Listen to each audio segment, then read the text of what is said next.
Our story begins in a city completely destroyed, all because of a mysterious excavation that accidentally broke an ancient seal. Because of this, a strange red mist spread, and anyone who inhaled it would eventually go insane before dying. But something different happened to most other beings. They transformed into terrifying monsters with strange abilities, now called aberrations. In the middle of the chaos, a young man with a mutated arm stared at the destruction around him. Wherever the aberrations went, they left behind trails of ruin, turning entire cities into rubble. The monsters began attacking humans, and fear spread like wildfire, turning into a full-blown pandemic. In an attempt to stop the threat, the military was called, and they immediately launched a missile from a fighter jet. It hit the target and caused a massive explosion in the heart of the already destroyed city, pushing out a huge cloud of dust that covered every direction. When the smoke cleared, our protagonist was surrounded by giant wolves, and he shouted a name. Slowly, the monsters approached, baring their fangs, ready to strike.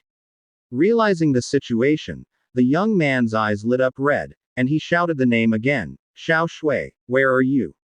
He then charged at the monsters, using his mutated arm to take them down one by one. After the attack, he felt an intense pain in his arm, now glowing violently red. Even though his body had changed, he stood tall among the ruins, ready for whatever came next. His gaze was firm, his eyes gleaming, as he weakly muttered Xiao Shu's name once more. Struggling to walk through the shattered city, he kept calling for the girl. As he walked, he saw an old rag doll lying in the middle of the road. He fell to his knees, repeatedly calling Xiao Shu's name, reaching out with his monstrous hand to grab the doll. But before he could touch it, his arm turned back into human form. A tear of blood rolled down his cheek as he stared at the doll. Alone in the ruined city, he screamed into the emptiness, desperately asking where she was. The story then shifted back to 3 days before all this, when news reported about the mysterious red mist spreading in many places. People were advised not to panic, to stay indoors, and avoid going out unless necessary. Inside a car, we see our protagonist and Xiao Shu stuck in heavy traffic. A soldier knocked angrily on the window, shouting at them to move their car immediately. Soldiers filled the streets, and the protagonist's father complained that politicians could never be trusted. He said the soldiers were sent just to make people believe this was a normal disaster. Xiao Shu admitted she was scared, but the protagonist calmed her, saying everything would be fine as long as they were together. Quietly, he observed the chaos, realizing this was turning into something bigger. He wondered about the strange red mist that soldiers were watching in the sky. Suddenly, a car exploded on the overpass, crashing through the barrier and falling directly toward them. Everyone inside was shocked, and the father was horrified by what he saw. In the face of danger, the protagonist quickly moved, covering his sister and shouting for her to duck. The car slammed onto theirs, crushing it. The young man shouted, asking if his parents were okay. His father answered that his leg was trapped, while his mother coughed in confusion, asking what had just happened. Both parents were injured, and Xiao Shu was terrified. Then, the protagonist looked outside and asked, "What's that?" A massive creature resembling a dragon appeared, wreaking havoc. Soldiers immediately opened fire as people fled in all directions, terrified of the monster. Still trapped, the father shouted for them to get out of the car. The protagonist forcefully kicked the door open, quickly guiding his sister out. He tried to open the front door where his mother was seated but couldn't. His parents begged him to take his sister and run, but he refused to leave them. Xiao Shu trembled in fear as a monster attacked a person right before her eyes. In desperation, their mother grabbed her son and screamed, "Run!" Now, with a sorrowful smile, she told him to take care of Xiao Shu, reminding him he was the older brother. At that moment, a burst of red energy erupted, throwing the siblings to the ground. A massive wolf appeared before them, ready to attack. In fear, both siblings screamed for their parents, who were still trapped in the car. The wolf, its glowing red eyes fixed on them, bared its fangs. The girl wanted to run back to save their parents, but the young man held her back as the wolf drew closer. Above, a giant flying monster added to the chaos in the city. It wasn't only animals. Everything turned into monsters. Even people went insane, fighting in the middle of the streets. While running for their lives, the young man wondered what was happening to the world. More monsters appeared, crawling on buildings and wandering through the ruined streets. They rushed into a store to hide, the boy covering his sister's mouth as a monster passed nearby. His chest tightened in fear as he prayed they wouldn't be discovered. Luckily, the monster passed without noticing them. Relieved, he hugged his sister and told her they were safe for now. But then Xiao Shu screamed in pain as red veins appeared on her face. Alarmed, he held her and asked what was wrong. Holding her head, she said she felt unwell. Suddenly, he caught his own reflection and saw the same red veins spreading across his face. He asked himself what was happening. Was it because of the red mist they had inhaled? He quickly grabbed a water bottle, soaked a cloth, and pressed it against his sister's face, telling her to cover her nose and mouth. But then he himself felt excruciating pain, his eyes glowing red, before collapsing to the floor, feeling something forcing its way out of his body. Xiaoshu asked what was happening, but he insisted he was fine, even as his hand started trembling. At that exact moment, the massive wolf reappeared inside the store. Terrified, his sister begged him to stop as the monster closed in. The creature spotted them, baring its fangs, ready to strike. Desperate, the young man pulled his sister and shouted for her to run as the beast lunged. They managed to escape the store, sprinting desperately down the street. But misfortune struck again as another giant flying monster crashed down from the sky, blocking their path. Surrounded once more, Xiaoshu fearfully asked what they should do. Her brother held her tightly, telling her not to be afraid because he would protect her. Suddenly, a massive dragon-like monster descended straight from the sky, landing with a thunderous impact that shook the ground and destroyed everything nearby.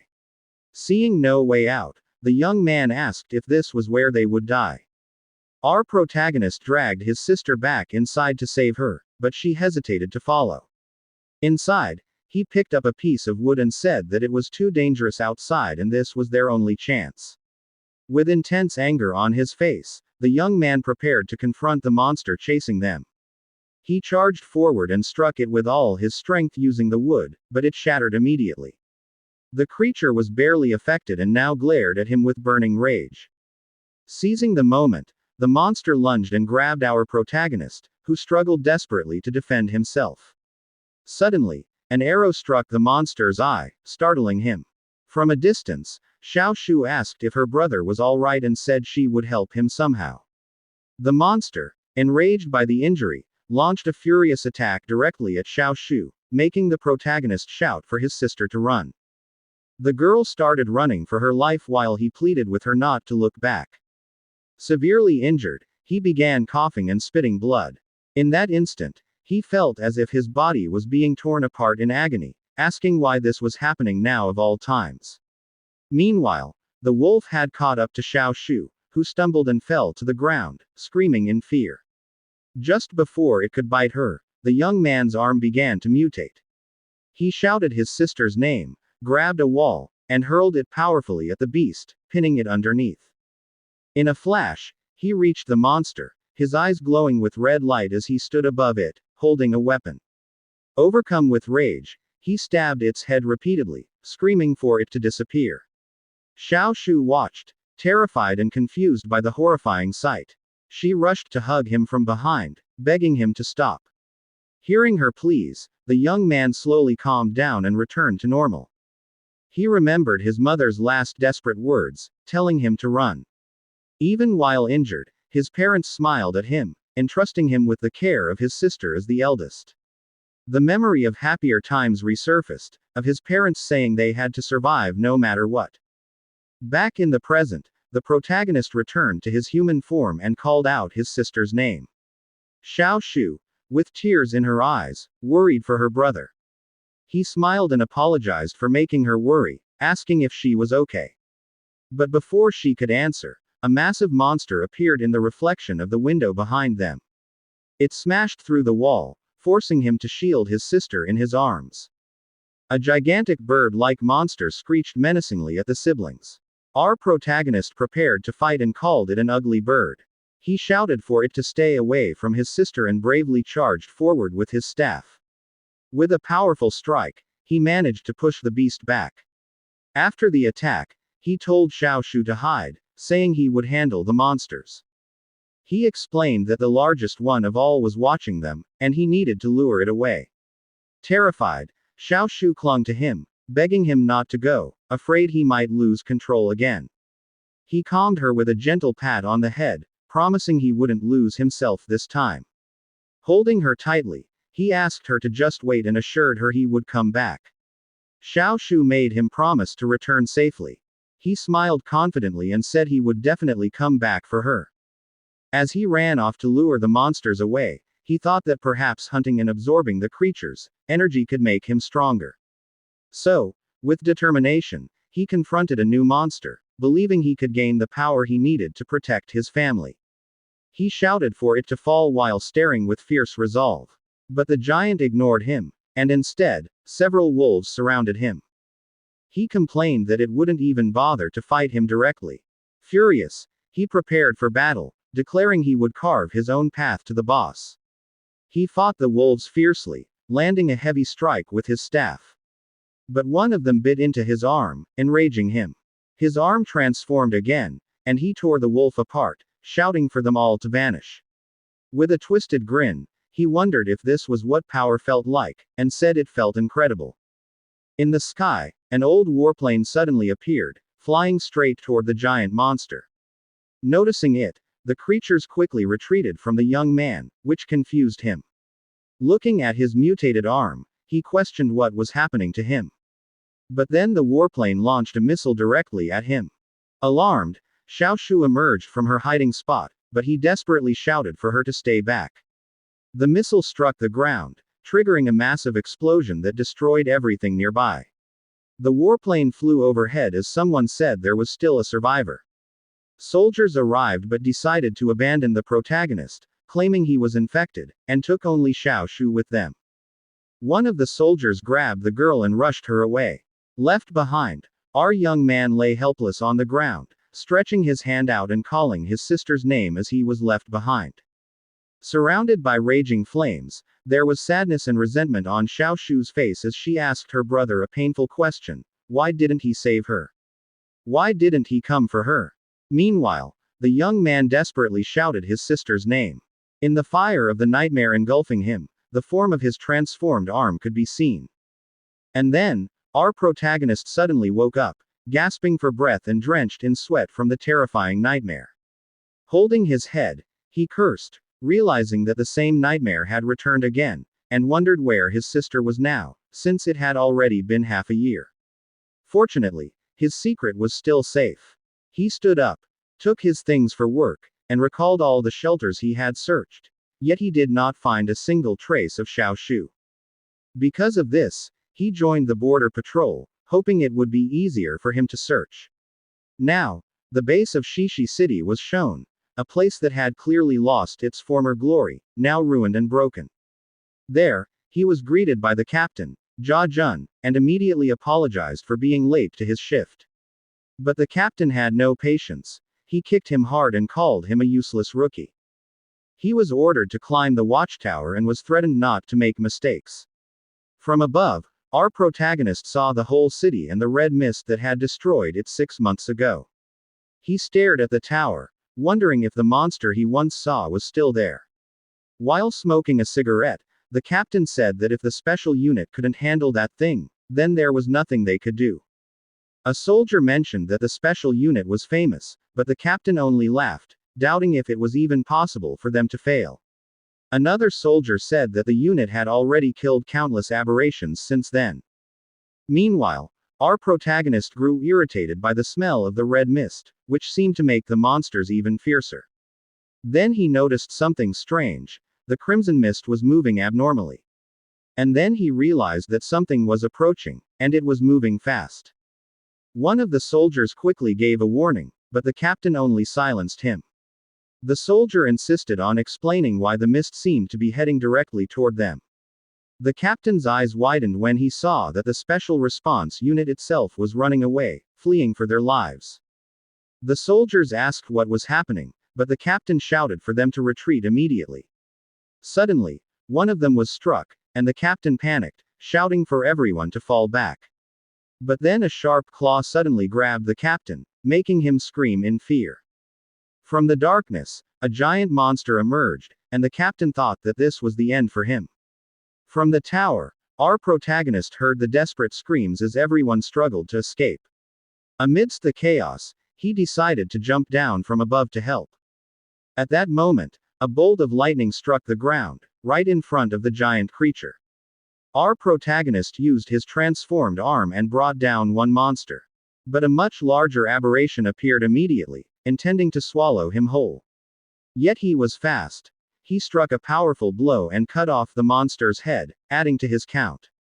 With his monstrous hand, he began absorbing the energy from the defeated aberration. He felt himself growing stronger and wondered what would happen if he could absorb even more. At that point, more monsters appeared, but he continued his count. With a grin on his face, he told the monsters, "Don't disappoint me." Suddenly, a beam of energy struck one of the creatures. Shocked, he turned, wondering who had come to help. And then, the captain of the Blazing Blood detachment, Song Rui, appeared, wearing a serious expression. Our protagonist grew nervous when he realized that this man was part of the Special Response Unit. He quickly tried to return his arm to normal before it could be noticed. But Song Rui wasn't interested in any explanation. Instead, he ordered them to wipe out all the remaining monsters. The soldiers moved quickly and immediately surrounded our protagonist. He raised his hands and introduced himself, but the captain still ordered them to fire. But instead of him being hit, the soldiers destroyed the aberration standing right behind him. They confirmed the target was finished, as the monster's body slowly disintegrated. Then Song Rui approached slowly, asking about his weapon. And at that moment, our protagonist realized he was doomed. He had no answer. The captain ordered all units to retreat from the outpost to the temporary defensive line, and at the new location a guard announced that no one would be allowed to enter without Officer Song's permission. The leader glanced at a tablet containing the incident report, which recorded a total of 37 casualties. 2 from the Special Response Unit of the Ember Blood Squad, and 30 from the patrol team, ending the casualty report for this incident. This made our protagonist nervous, as it seemed he would be the next to be targeted. Tied to a chair, he asked why he was imprisoned when he too was a victim, but the woman pointed out that he had abandoned his post for 2 hours, and the attack occurred upon his return. Why? Did he think they owed him an explanation? Forced to come up with an excuse, he gave a flimsy reason, claiming he had only dozed off nearby and informed his captain. Suddenly, a soldier entered and reported that he was often late and never scolded by the captain. Enraged, he glared and warned the soldier not to drag the captain into this. The officer merely observed the scene and remarked that their patrol team seemed to have many problems. Meanwhile, far away, the captain he had saved lay wrapped like a mummy in a hospital bed, suddenly sneezing violently with blood, worrying the soldier guarding him. The doctor assured him not to worry, saying he wouldn't die yet, as all his test results were normal. The soldier asked if that was really normal. Back in the interrogation, the woman looked at the protagonist's file and noted that he had only passed basic training for nearly 3 months. In the last battle, 2 members of the Special Response Unit died, raising suspicion about how he had survived. He defended himself by saying he was simply afraid of dying and, being a former track team member, ran away quickly when he saw the crimson mist approaching. The captain asked why he had joined the army at all if he was afraid of death. Did he have no purpose? In his mind, he revealed his true reasons: to search for his sister, and to absorb strength from monsters to become stronger. For 6 months, he had been alone, wandering through ruins in search of his sister. He was gradually learning to control his transformation between beast and human form. During that half-year, he avoided people like a lone wolf, using primitive methods to search through every ruin and visiting every human settlement just to find his sister. The captain approached him, accusing him of being a coward who abandoned his post and hid information. She seriously asked if he understood the punishment that awaited him, prompting him to ask if she meant to finish him off. She drew closer and asked about his hands, making him realize she had seen his arm. She whispered in his ear, asking why he lied and what his true purpose was. Suddenly, a violent earthquake shook the entire place, forcing everyone to prepare. The captain asked if it was an earthquake, but the protagonist felt a familiar sensation. He quickly stood and shouted for them to run because a horde of monsters was approaching, but the officer didn't believe him and accused him of trying to escape. She used a strange electric power to knock him to the floor, demanding if he was disregarding her. Other guards worriedly told her to calm down as she was going too far. With the impact, the floor gave way, and they all fell together into a deep pit. After the fall, they found themselves in a dark place, and the officer wondered where they were. Still in chains, the protagonist noticed they seemed to be in an underground area. Irritated by the darkness, the leader ordered one of her men to provide light immediately. A soldier called him a disaster, but he retorted that they could report him once they got out. One soldier pulled out a glow stick and lit it, revealing that they were inside a massive labyrinth likely dug out by monsters. The leader ordered everyone to calm down and perform a weapons check, then grabbed her rifle and commanded them to stay in formation and guard the rear. Suddenly, a strange sound echoed through the cave walls, making everyone uneasy. The protagonist sensed something in one direction and stared. A soldier asked what he was doing, and he replied that he heard wind, which excited the soldier, thinking it might be an exit. The soldier checked and confirmed there was indeed a breeze, praising the protagonist's sharp hearing. He saw a light, but suddenly an insect monster appeared, causing the protagonist to shout at him to get away. It fired a strange projectile that nearly hit the soldier, and the captain immediately retaliated with gunfire. The creature's sticky fluid seeped into the ground, and the protagonist warned them not to let it get close. The leader scolded the soldier for acting without orders, and he nervously agreed out of fear. The woman glanced at the protagonist and said that once they got out, he would have much to explain. The protagonist realized that the officer knew his secret but hadn't exposed him yet, leaving him wondering about her game. Suddenly, the strange sound echoed again, and they realized more were coming. A massive swarm of insect monsters emerged, all with glowing red eyes and sharp teeth, surrounding them in a terrifying horde that drove one soldier into panic. A soldier cursed and asked why there were so many insects here. The protagonist declared that they were now facing a huge problem. The monsters charged, ready to pounce on the surrounded group, but the leader wasted no time and immediately opened fire to try and create a path, forcing everyone to run while continuously shooting at the relentless monsters chasing them. The officer shouted at our protagonist not to stop running, saying now was not the time to hesitate. He then noticed that the chase had suddenly stopped and pointed out that the entire horde seemed to halt, making them all look ahead where a soldier pointed toward a massive cave. Inside, they saw a colossal monster absorbing the crimson mist. From there, it began gathering the mist into a red energy ball in its mouth. Sensing the imminent danger, our protagonist shouted to warn them all to be careful because that thing was extremely dangerous. The officer used her weapon and fired at the monster from afar, but the creature immediately released an immensely powerful red beam of energy in their direction. The purple energy from the leader clashed in the air with the crimson beam of the beast, and the woman's attack struck the monster's face, causing it to stagger slightly. Meanwhile, the monster's attack nearly reached the leader's face, and someone shouted to warn her to dodge, but our protagonist quickly leapt in front of her and used his transformed arm to block the beam. Shocked, the officer stared at his arm, but he said he would explain everything once they made it out alive. Facing the massive creature, he vowed that once this was over, he would tell the whole truth, causing the officer to worry since even her attacks had no effect, but he only smiled confidently and told her not to worry as he turned to fight. At that moment, he rushed toward the monster at full speed, declaring it was time to begin.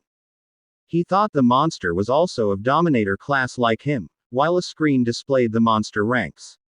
He landed consecutive heavy punches on the beast's body, wondering how strong he would become if he absorbed it. After landing on the ground, he realized his attacks had no effect. In his mind, he admitted the monster was tough, and if it were ordinary, it would have fallen long ago, but this one was like a tank, likely having devoured many others like it. The giant monster struck with massive claws, but the protagonist easily dodged and remarked that its movements were slow, thinking all its points must have been placed in defense. His eyes gleamed as he mocked the monster, calling it nothing more than a walking punching bag. The other soldiers also fired, but their bullets had no effect, making one ask if he was just dreaming. He recalled that the protagonist used to be a coward who always ran away, but now he was fighting like a monster, leading him to question who this man really was. The officer fabricated a story, claiming he was a secret government experiment created to fight monsters, which a soldier questioned since he knew him as a coward, but the woman insisted she only confirmed it when he saved her. Another officer, Lin Yangji, asked if the captain was hiding something, but the woman continued her lie, saying he had escaped from a laboratory and infiltrated their patrol, warning the soldier that the information was highly classified and forbidden to tell anyone. Meanwhile, the monster prepared another red energy ball and unleashed it directly at the protagonist, who immediately felt the extreme danger and was forced to act. He shouted for everyone to move away as the red ball drew closer, and when it struck the ground, it caused a massive explosion that created an enormous wave of dust. As the smoke gradually cleared, the officer stood, still alive though shocked, along with the soldier who had survived and was astonished to still be intact after the blast. That was when he noticed Officer Yangji had shielded him, and he called his name in worry. Yangji's leg was severely injured, but he accepted it as a fair trade for a life.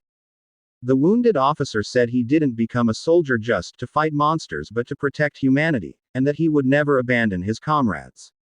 On the other hand, the monster struck again with its claws, hurling the protagonist far away. Lying on the ground, he cursed when he noticed the mist's energy had run out, his arm reverting to normal, leaving him completely powerless. He faced the Dominator class creature and realized the situation had only become worse. Suddenly, a loud gunshot rang out, followed by an explosion that struck the monster's head, surprising our protagonist. He turned and remembered the leader, Song Rui. She called out to him, telling him he must not die here because there were still many things he needed to explain to her.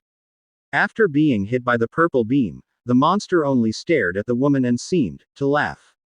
She was shocked by the creature's reaction and asked if it was really mocking her attack. Right after, the red mist poured out from the rifts and went straight toward the colossal monster.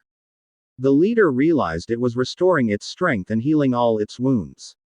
She understood that it could draw in mist from different places to regain its full power. Because of this, she shouted for them to retreat, but the protagonist refused, saying that today this monster would fall. He declared that the red mist was also making him stronger, and this was the best chance to strike. The officer warned him that if the plan failed, this could be his last battle.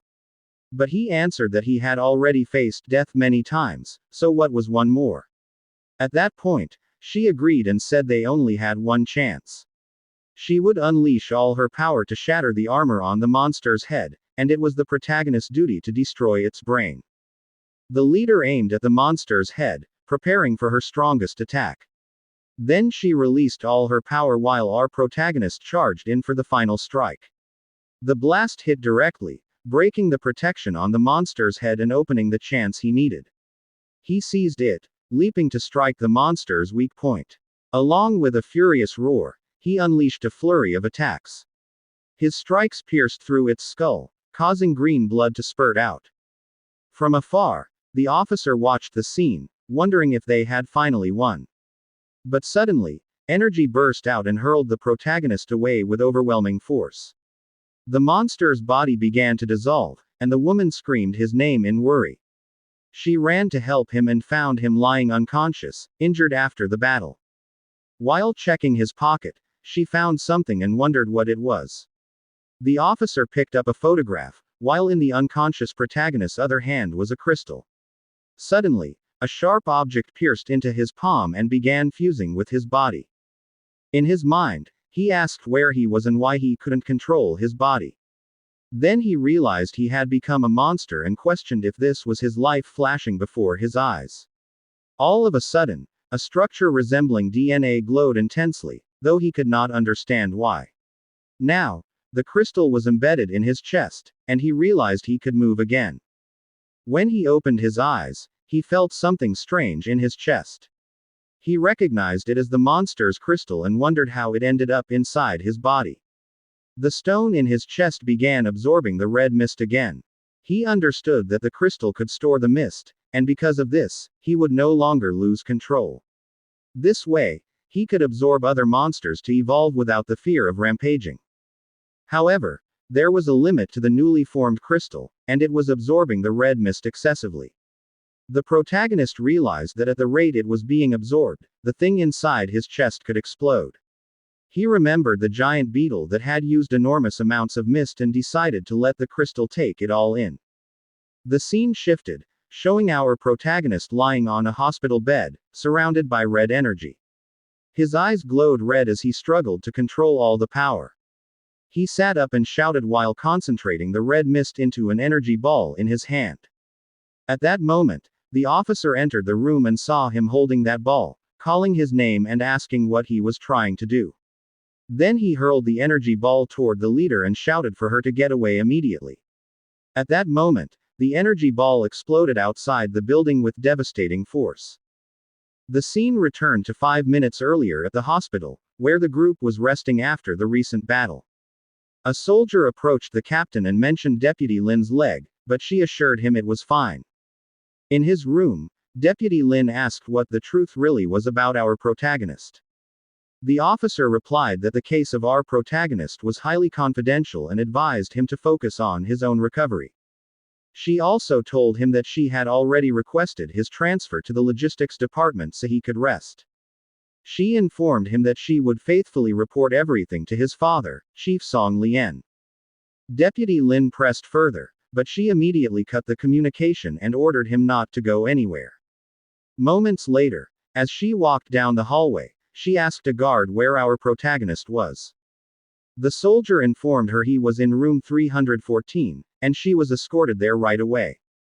Upon reaching the door, she ordered the guard to stand watch and not let anyone in.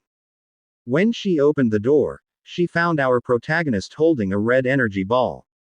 He was already losing control, so the officer called out to him in worry.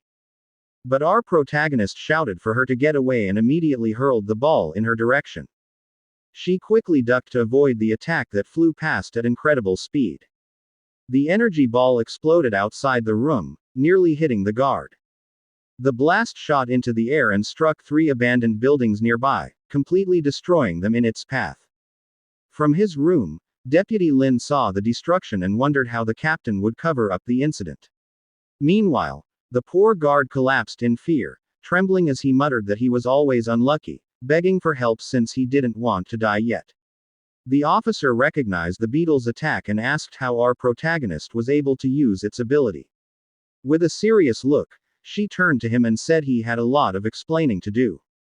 The scene shifted to the rooftop of the hospital, where they had a serious conversation. With her arms crossed, she asked if he could absorb monster cores and learn their techniques.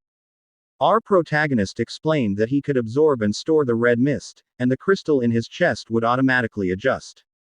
The captain gave him a mocking smile, saying he truly had many special qualities. Our protagonist admitted he had indeed gained their strength, but he feared that he might also turn into a monster. At that moment, he looked her in the eyes and asked if someone like him could still be considered human. She answered that he was different, and everything depended on how he used his power. The captain continued, saying that his strength was both a danger and a powerful weapon. She then laid out 2 paths. The first was for him to join her team as a reserve soldier, and the second was to be treated as a threat and eradicated like the other creatures. Our protagonist repeated the word, eradicated, with a serious expression. She pointed toward the destroyed buildings and asked if he thought the city's troops could really handle him. She called him arrogant and offered him several benefits if he joined her unit. But he doubted her and asked why she would risk recruiting someone like him. The officer admitted that she needed him for a specific purpose but insisted they were not enemies.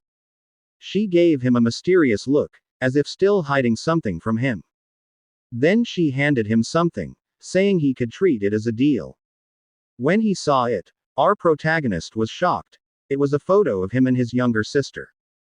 Stunned, he asked how she had gotten it. The woman told him not to underestimate her and offered to help him find his sister using her intelligence network. Our protagonist realized that on his own he had limits, and the investigation would be much easier if someone of high rank was involved.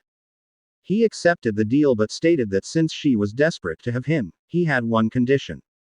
With a playful smile and his hand behind his head, he demanded higher pay since he had spent everything searching for his sister. The captain approved him as a reserve soldier with the highest salary and ordered that his papers be processed. Our protagonist gave a respectful gesture and said he would go to the patrol team to arrange his transfer. As he walked away, he suddenly seemed to recall something important, pausing slightly in deep thought. The captain informed him that she had paid for the hospital damages but would deduct it from his salary. A flash of memory passed through his mind, of a wounded man he had promised to save. Watching him walk away, she felt that this young man was the key to what she sought. She believed our protagonist held the secret to turning a monster back into a human. And our protagonist arrived at the Chishi City Patrol building to process his transfer, and at that moment he asked the man who got down from the military truck if he was also heading to the Special Response Unit.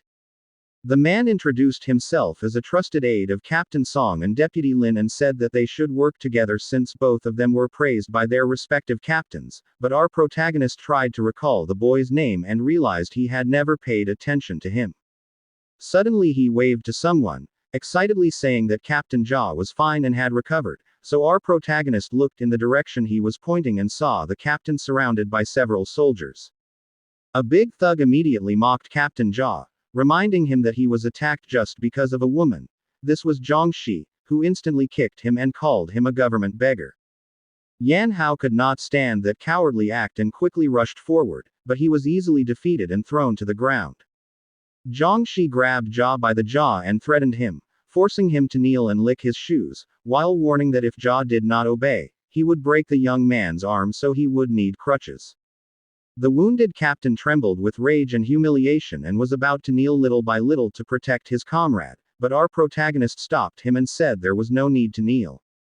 He smiled and said that Jia had once helped him, and it was time to return the favor, along with a threat that he would break the bones of anyone who laid a hand on Captain Jia. The men were shocked and could not believe our protagonist's boldness, so in anger they charged at him shouting that he was seeking death. But he was not nervous at all and prepared for battle with a cold expression. He swiftly kicked the first one and began counting, elbowed the second, swept the legs of the third until he fell, and punched the fourth with full force, sending him flying and crashing into the wall that left a small crack. In just a few seconds, all the thugs were lying on the ground, completely defeated. One of them widened his eyes and shouted that their captain was an E-rank warrior and wondered how the protagonist could be that fast. He quickly pulled out a gun and called him trash of the patrol team, but our protagonist only smiled and fearlessly dodged the bullet, swiftly disarmed him, and said that the problem was he was too slow. The shot was far too slow, then crushed the gun with his bare hand and added that the man did not even reach 1% of Song Rui's speed. Because of this, the thug drew a knife and angrily charged, but our protagonist immediately grabbed his arm and effortlessly restrained him, held him by the neck and asked if he was the one who would make Captain Jia kneel, but before he could explain it was too late. With a cold glare, our protagonist said it was time for him to be brought down, and with full strength he slammed the thug onto the floor, creating a large crack. He lost consciousness right in the middle of the fissure he had made. The other soldiers were stunned that he had dodged a bullet and even crushed a gun with his hand. And at that moment our protagonist realized that the strength from the beast core had already surpassed his expectations. Terrified, the other thugs ran away shouting that he was a monster. The young man came closer and said he looked like a god of war and asked if he was alright, while Captain Jia expressed his gratitude, but our protagonist replied that Jia always took care of him so this was his way of giving back. Ja worriedly asked what would happen if the city defense team opposed them, but our protagonist assured him that since they were already part of the special unit, the defense team would not dare. At the temporary base of the Chishi City Special Response Unit, he was asked if his transfer papers were completed, and the captain confirmed that everything was settled and he had already submitted the application to join the headquarters team, showing the tablet with the approved form for evaluation. Our protagonist praised his efficiency and asked if he was officially a member, but the woman reminded him not to be hasty because the real test was still ahead. He needed to leave immediately for headquarters in Huching for the Burning Blood Combat Division evaluation. The woman said she believed it would not be a problem for him, and with confidence our protagonist replied that he would set a new record. As they traveled toward Hucheng City, the convoy of military vehicles sped across the long bridge. It was a large convoy, lined with war vehicles. Song Rui spoke, saying that they had arrived at Hucheng, the capital where the headquarters of Burning Blood was located. Immediately, our protagonist asked about the ranks and how they were determined, pointing to the soldier beside him and even calling him weak. The soldier could only scratch his head and force a smile, saying he could at least take punches. But our protagonist asked if he would also join the evaluation. Song Rui explained that he already belonged to the logistics team, not the combat team, so he didn't need an evaluation. But the soldier suddenly interjected, saying that the logistics team also fought, and one day, they might need him too. Song Rui continued explaining that since they had plenty of time, she would tell him what she knew. People with special abilities were called warriors, ranked from S to E. The headquarters, Special Response Unit had its own rating system. The main criteria were physical strength and endurance.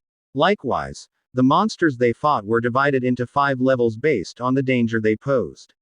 She laid out that each warrior rank corresponded to a specific class of monster. She also mentioned the Beast Core, which immediately confused our protagonist.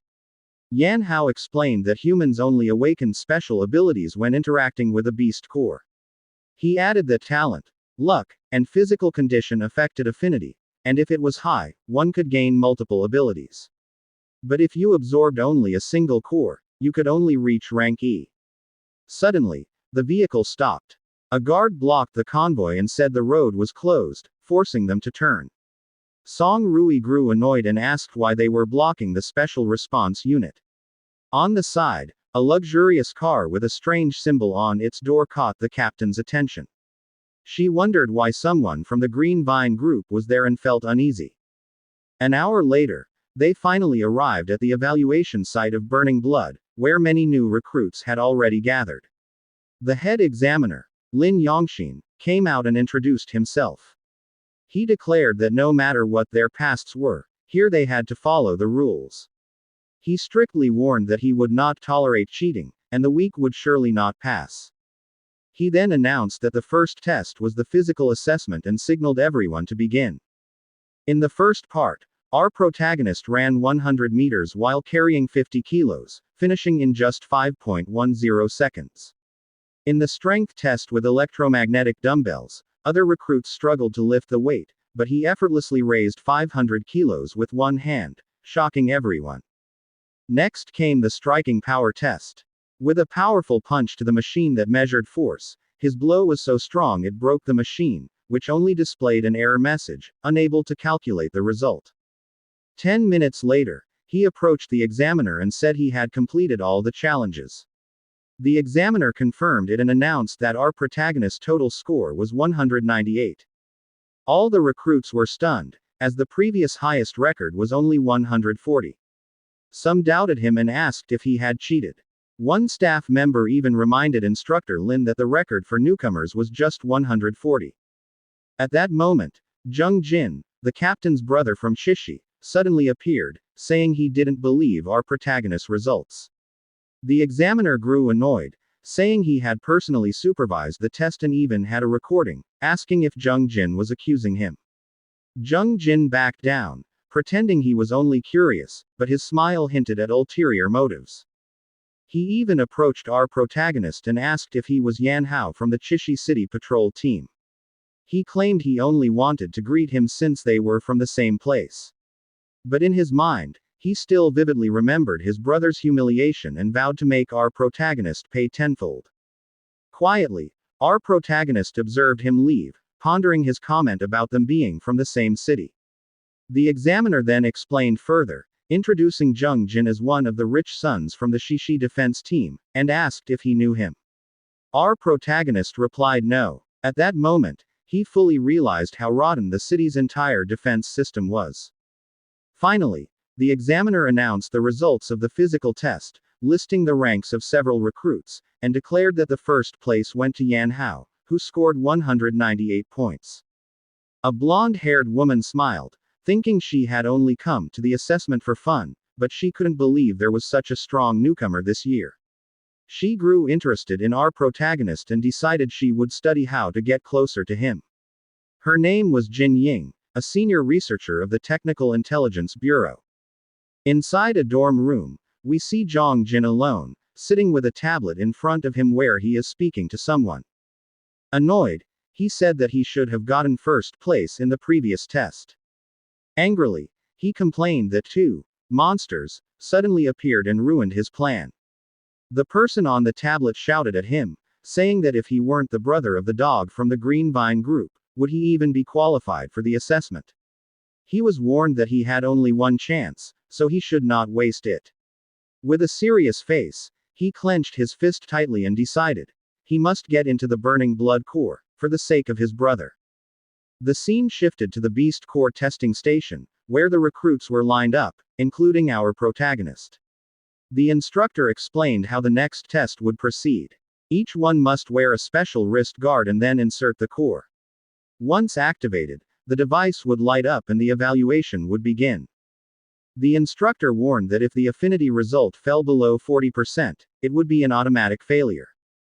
He also briefly explained what a beast core was. He said that only high-level monsters could produce it, and the quality of the core depended on the strength of the creature that left it behind. Each core could grant different types of abilities, from elemental to support skills. However, he clarified that the wrist guard they were using now was the weakest one, only for testing affinity, and did not grant real abilities.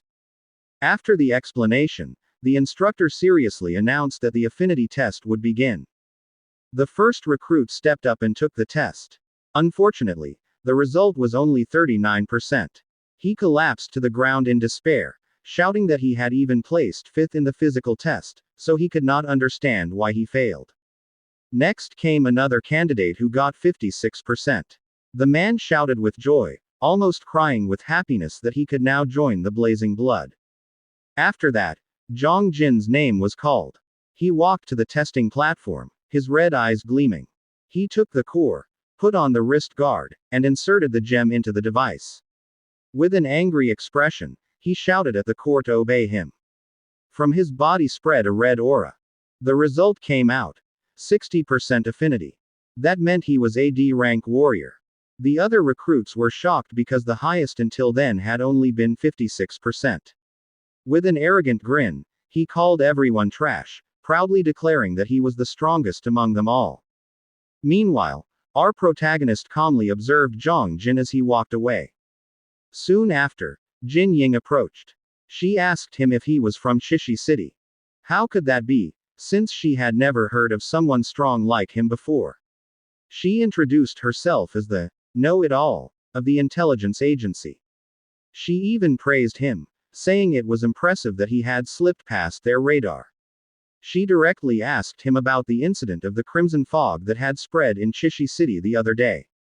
Our protagonist pretended not to know what she was talking about. Jin Ying only smiled and said it was fine, that she was simply very interested in him. As she leapt away, she smiled meaningfully. Our protagonist seized the opportunity to ask for information. He called her Miss Know-It-All and asked if he could request some information. The girl smiled and winked, saying she would help him but under one condition: he needed to score higher than her. If that happened, she was willing to give him any information he wanted.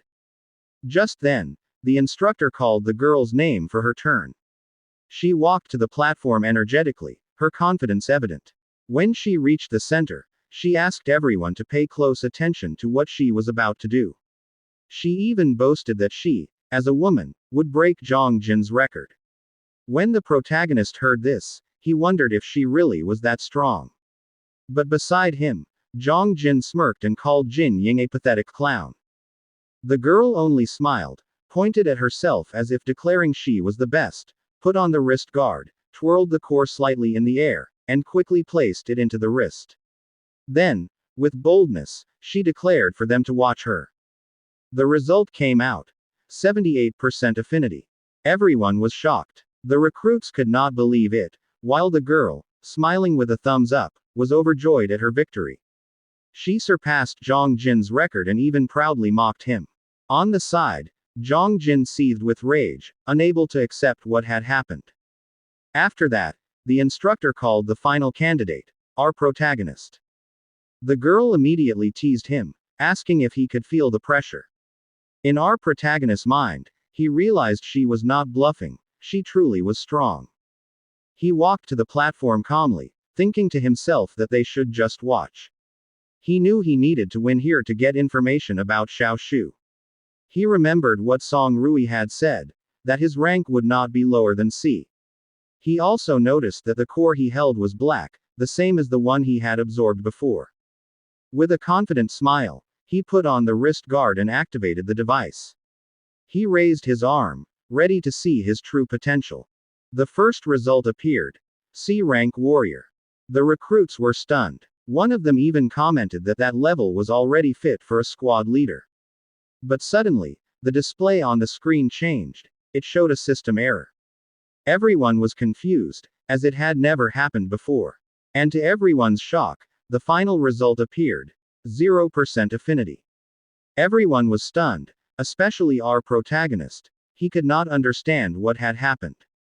Zhang Jin started laughing and called him a big loser, mocking him that even the beast core rejected him. Our protagonist only had a serious expression. At that moment, he looked at his wrist and noticed something strange, feeling that there was something wrong with the device. The wrist guard began to emit a red aura, and the beast core was directly absorbed into his body.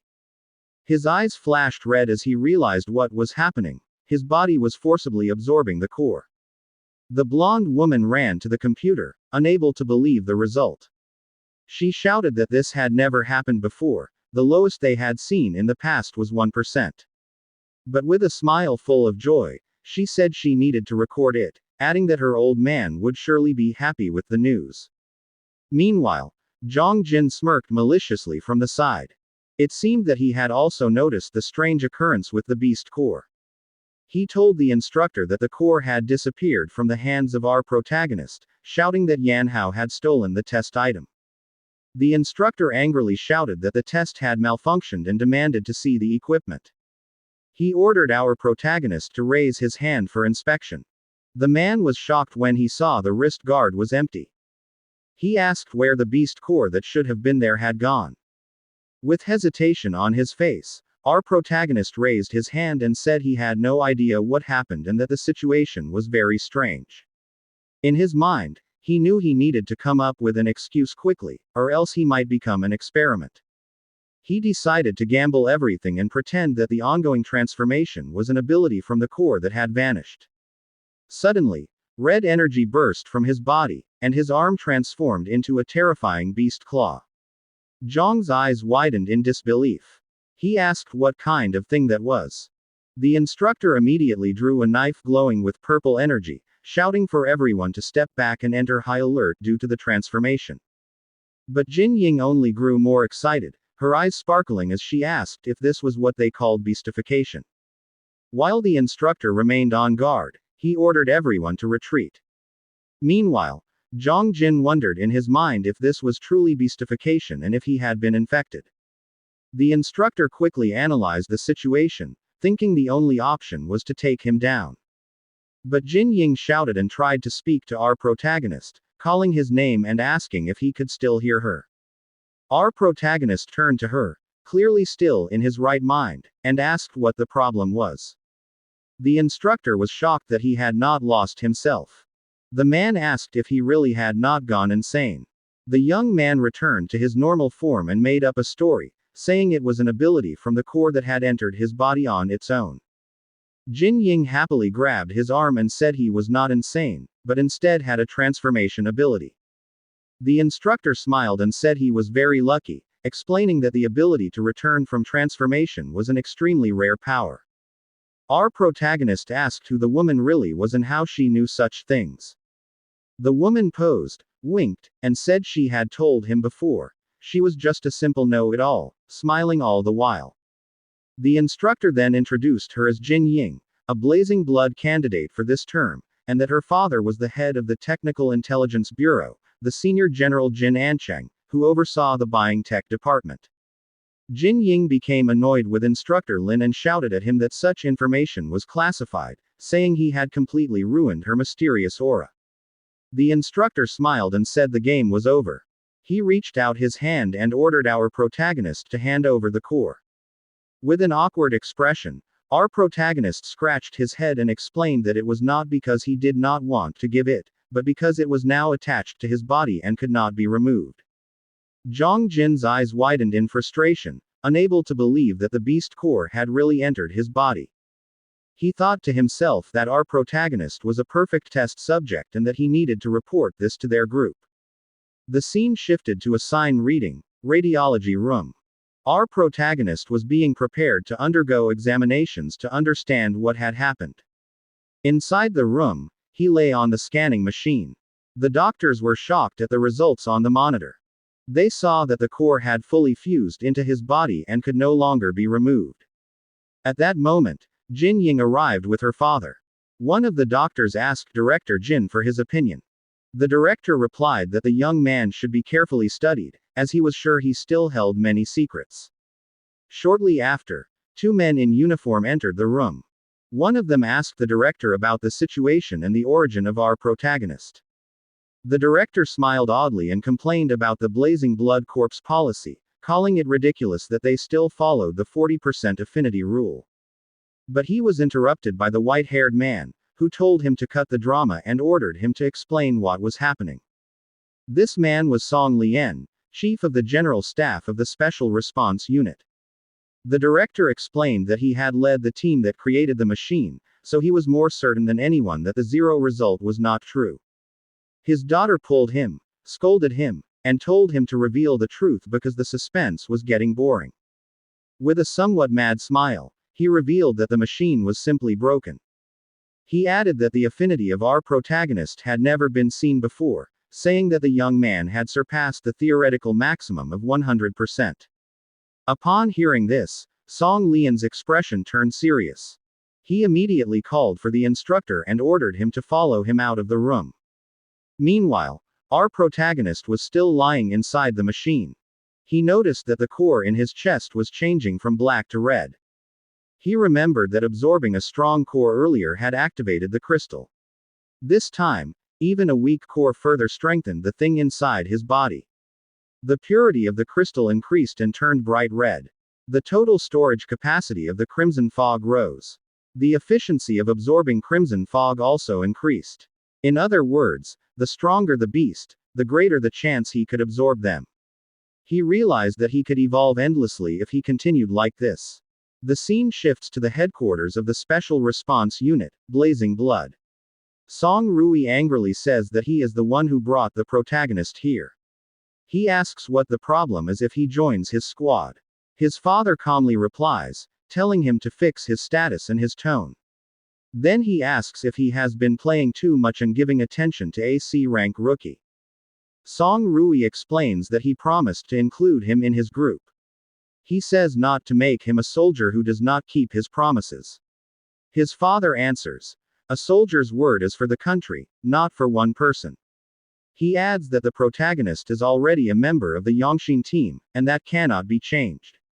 As a fellow Blazing Blood squad leader, does he want to fight for this just to recruit him? He orders his son to return to his post, and that is an order. Song Rui reluctantly agrees, thinking to himself that he will find another way. The scene shifts to the Blazing Blood barracks, where Jin Ying shouts the name of the protagonist. He says there is a big announcement. While raising a paper, he happily announces that a newly discovered nest between Lake City and Redstone City is sending rookie Blazing Blood members for their group. He also informs them that he submitted an application to Instructor Lim for their group. Our protagonist, Yang Hao, who is AC rank, is now officially a member of the Special Response Unit of Blazing Blood, in Lin Yongxing's squad. The protagonist is shocked at the news. A few hours later, they head to Instructor Lim's office. He explains that their mission is to investigate and assess the level of threat. Stay alert. Even though it is a low-level monster nest, it may change due to the red smoke. Jing Ying then tries to act cute while boasting that data collection is his greatest trait, so the protagonist should not worry, he will handle it. The scene shifts again, as the protagonist travels aboard the armored car. Jin Ying explains that the threat levels of monster nests are divided into 4: weak, moderate, strong, and extremely strong. There are also different types such as moderate strength. The low-level nest they are heading to is a kingdom of bees. Its structure is simple, but the internal pathways are complicated. And the most dangerous part is the massive swarm of stinger bees composed of many worker bees and a small number of soldier bees. Hearing this, the protagonist asks if one person really cannot handle the bee nest. Is it really necessary to bring 3 vehicles full of people? Jin Ying answers. These are iron bees, not small honeybees. Suddenly, the soldier driving their vehicle freezes and says something is blocking their way. When the protagonist looks out the window, he sees things flying in the sky, giant bees with glowing red eyes. He shouts, asking if bees are really this big. Jin Ying tells him that he already said earlier. These are iron bees, not honeybees. The driver quickly maneuvers and tells everyone to hold on tight. At that moment, the bees release their stings. Seeing this, Jing Ying shouts that this is not good because iron bees attack using their stingers, and their vehicle's armor cannot withstand it. At that moment, the protagonist shouts. He will fight the bees outside. He thinks this is the perfect chance to test his newly formed move. Holding the car door, it gradually begins to change. Moments later, he steps out of the vehicle with monstrous hands. He yells at his companions to find cover and defend themselves. He will be back. He begins attacking the giant bees using his transformed arms. The driver is shocked and asks what kind of ability that is, as he managed to turn the car door into a weapon. Smiling, Jin Ying says that it is a transformation skill. He adds that during the assessment, the protagonist managed to absorb a beast core. At first, he thought the protagonist could only transform himself. He did not expect that he could also use objects for his transformation skill.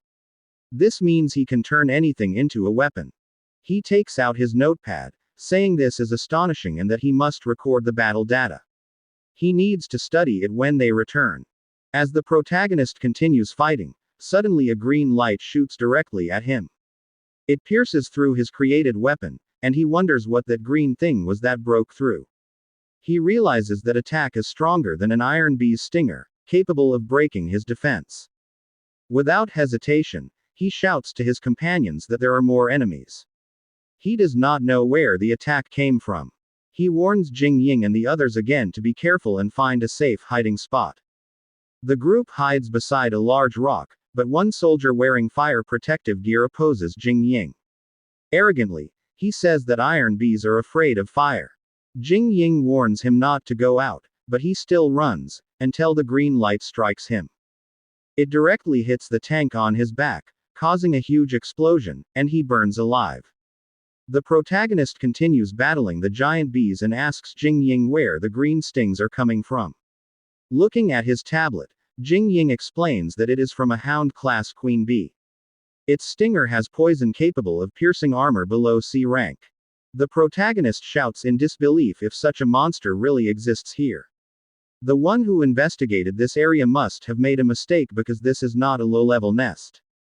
Hearing this, the protagonist tells Jing Ying to help him fight the scout-class bees, and he will take care of the queen bee.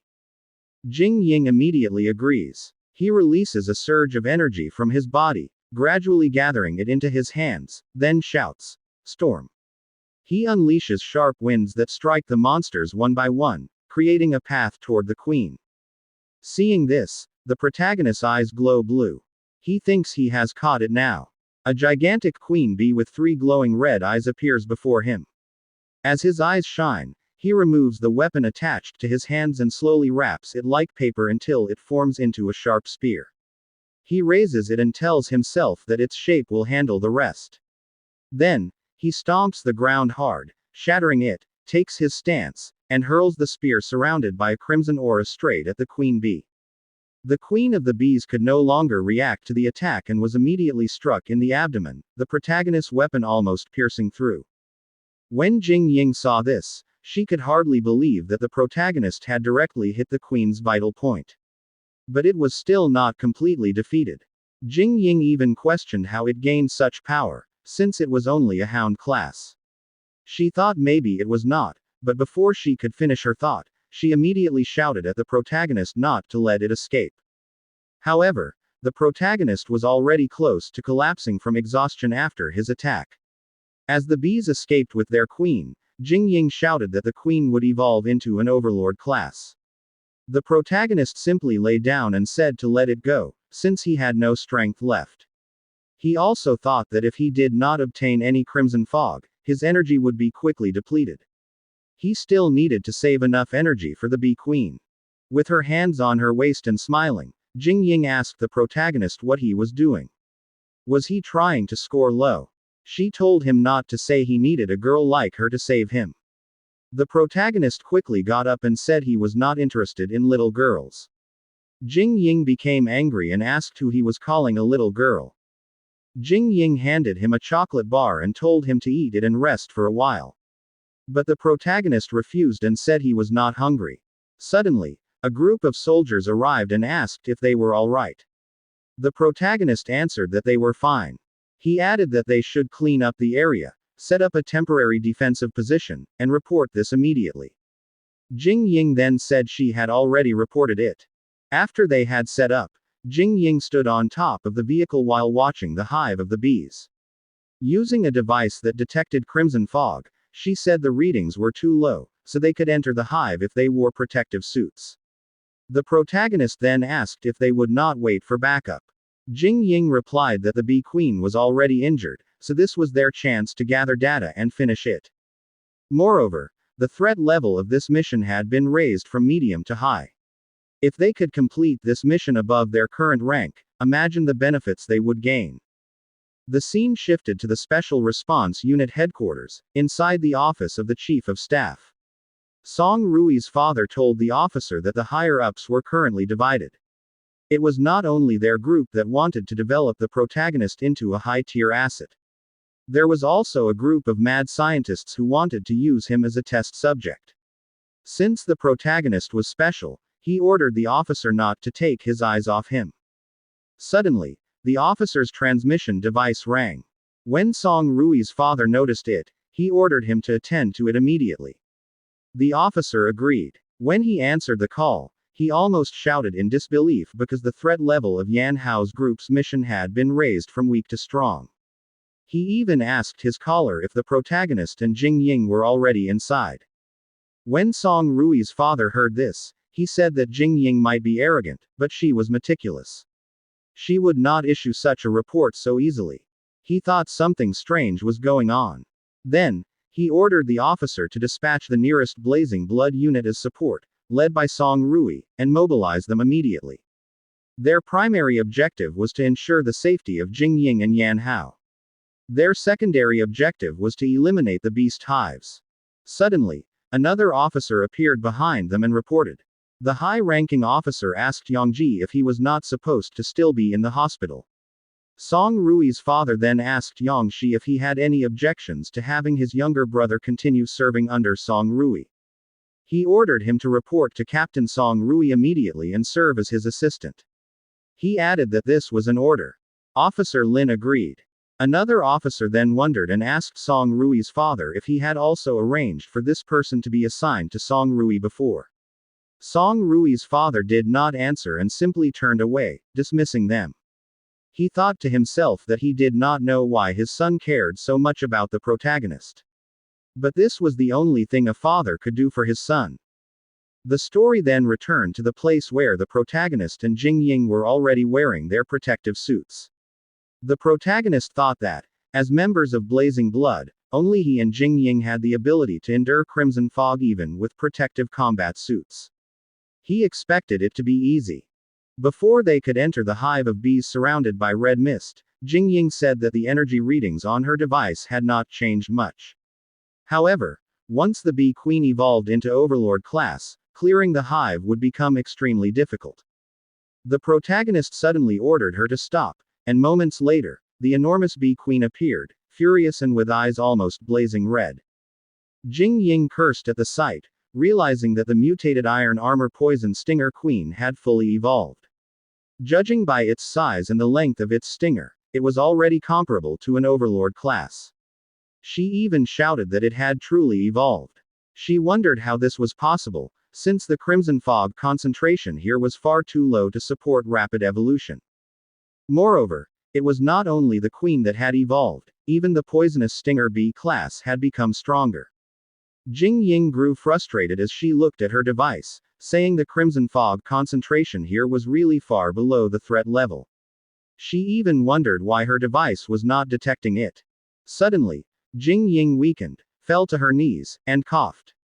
This worried the protagonist, who turned to look at her. While kneeling, Jingying suspected that someone had tampered with their protective suit, as its effect against crimson fog seemed weakened. She thought there was a flaw in blazing blood. All at once, the bees attacked, unleashing sharp red stingers. Seeing this, the protagonist quickly pulled Jingying and told her to retreat. As they ran, he smirked, thinking that while he was running pointlessly, a fresh supply of crimson fog was being served to him on a silver platter. But first, he needed to get Jingying to safety. He could not focus on the battle while distracted. He forcefully kicked down a wall, and they entered a large space. The protagonist told Jingying to hide there, as it was a safe and ventilated spot. He also told her to contact headquarters and inform the reinforcements to bring proper protective suits. He added that he would handle the enemy. Jingying agreed, saluted him, and said she would update them with all the data from inside and the latest situation. Before the protagonist faced the giant bees, Jingying called out to him and warned that if he did not return, she would find him even in hell. The protagonist only smiled and told her not to worry, because he would come back. He then walked toward his enemy, the queen bee. He thought to himself that finally, he had the power to protect the people he cared about. As he stood surrounded by giant bees, including the overlord class mutated iron armor poison stinger queen, he said in his heart that today, once again, he had made a promise, just like the one he made to his sister Xiaoshui. He raised his hand, gathering a ball of red energy, challenged his enemy, and declared that he would not fail. As he continued gathering energy in his hand, he thought that this was his only remaining chance. There was still enough crimson fog for one last strike, so he had to be careful. First, he needed to focus, combine it, and gather it all to the very end. In his mind, he kept repeating that he had to unleash it at the right moment. Once again, he stretched out his hand upward and shouted with all his might his skill, Crimson Brush. A powerful surge of crimson energy burst from his hand. It struck directly at the bees above, and at the same time, there was a huge explosion. Flames and energy erupted like blazing lightning in the sky, and the very hive of the bees was pierced by the energy. As the smoke slowly faded, he looked around and wondered if what he did worked. But to his shock, instead of decreasing, the crimson fog around him grew even denser. When he looked up, his face turned pale. The countless bees were barely harmed. To himself, he weakly muttered, "No, this can't be." Meanwhile, 3 minutes before the battle, Jingying was busy repairing her device. She studied its readings and noticed that someone had tampered with it earlier. Once the device was finally fixed, it could once again properly measure the concentration of crimson fog. Her eyes widened. The device gave a severe alarm. The concentration of crimson fog had already exceeded the limit. She immediately grew anxious. In her mind, it shouldn't be this high. Why was the reading nearly double?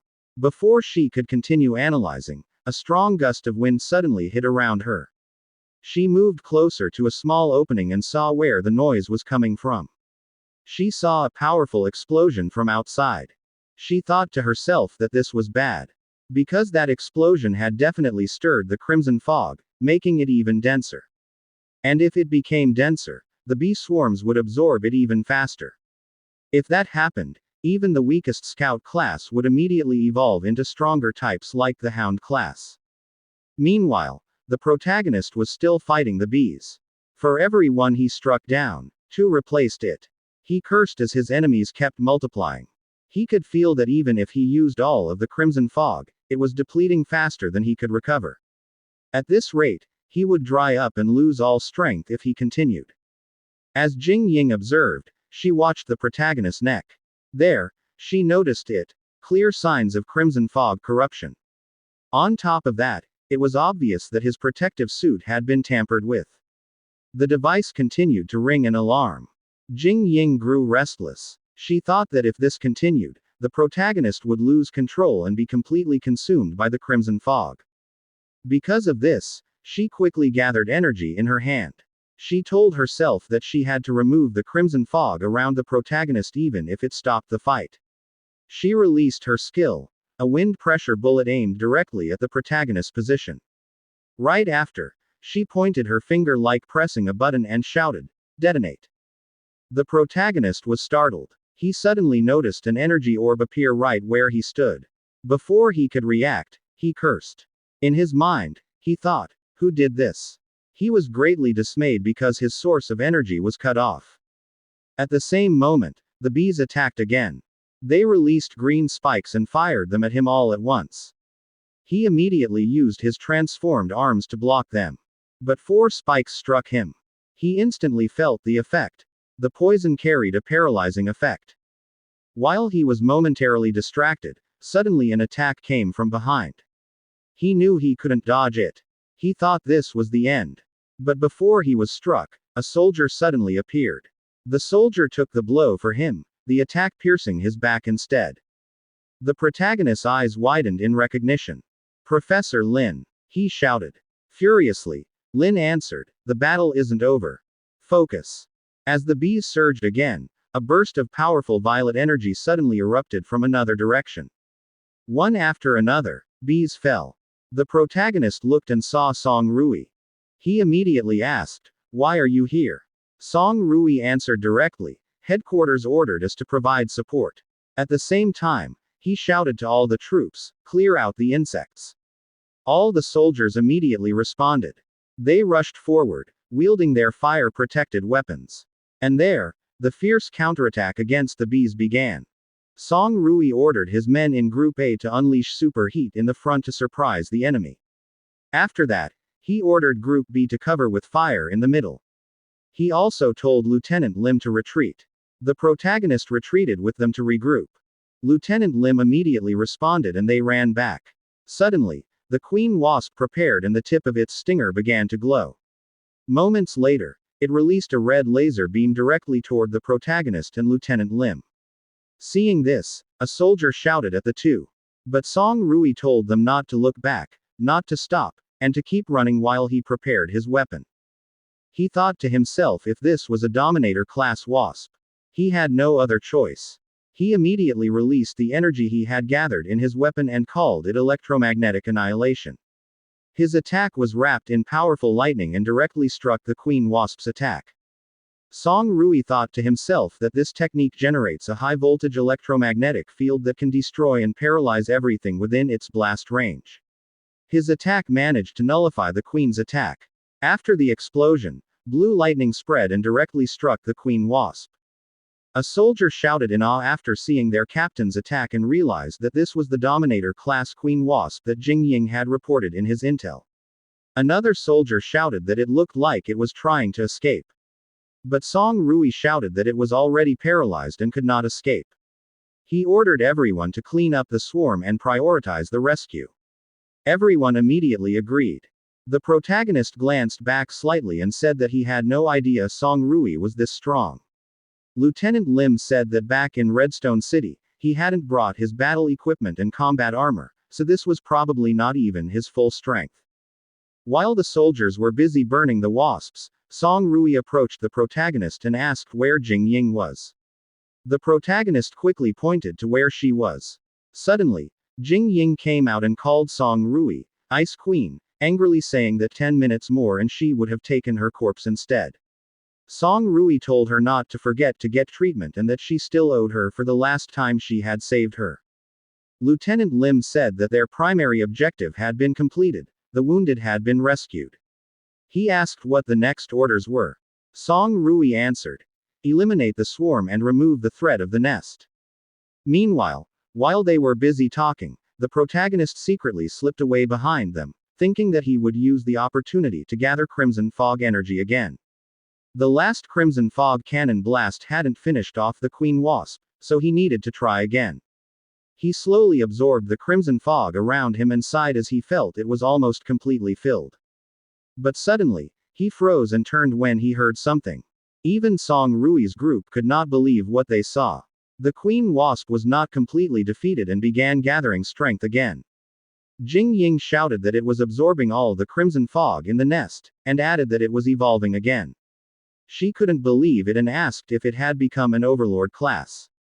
Her device suddenly gave a warning that the Crimson Fog had already exceeded level 4. Jing Ying asked where that fog came from. Could it be that this nest was high level? The Queen let out a loud roar and Hound-class wasps began emerging again behind them. When Lieutenant Lim saw this, he quickly warned Captain Song Rui that the wasps were appearing behind them. The protagonist quickly jumped and said they could handle the wasps and he would finish the Queen. Song Rui shouted and ordered everyone to continue assisting. Lieutenant Lim replied that he understood. As the protagonist jumped quickly upward toward the Queen, he thought about how he would finish it immediately.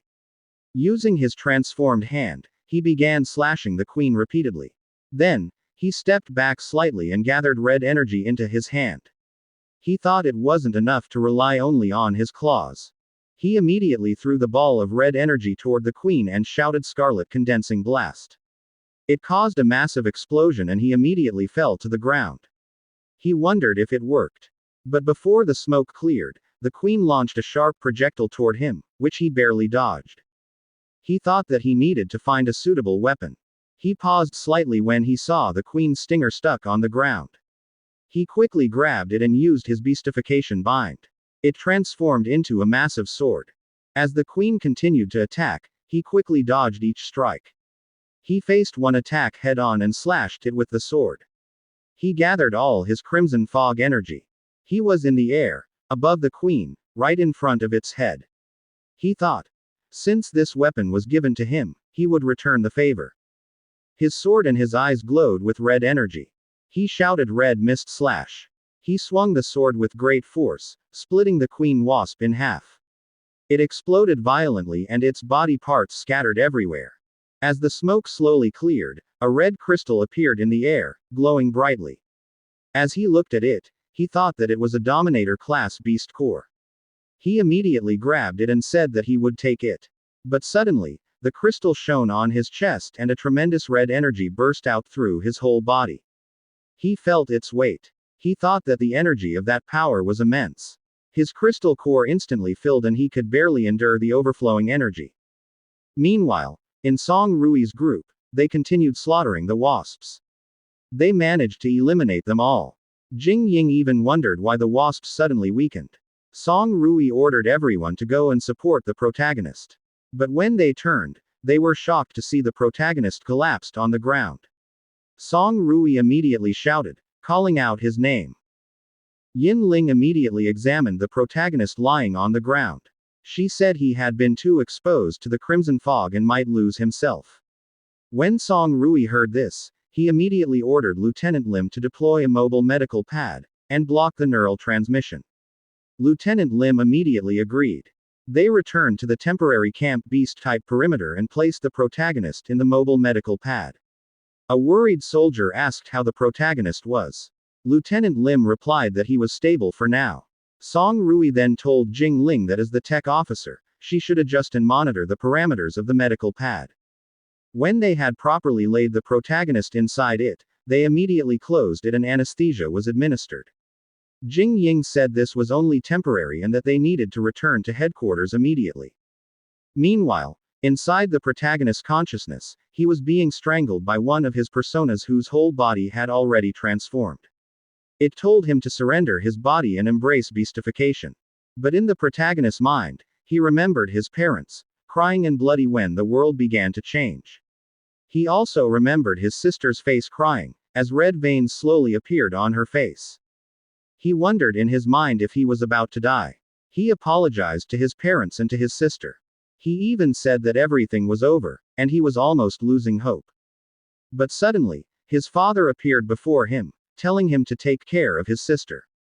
Meanwhile, his mother told him he had to live. His sister also appeared and begged him to promise that he would return safely. The protagonist thought that his sister was still waiting for him.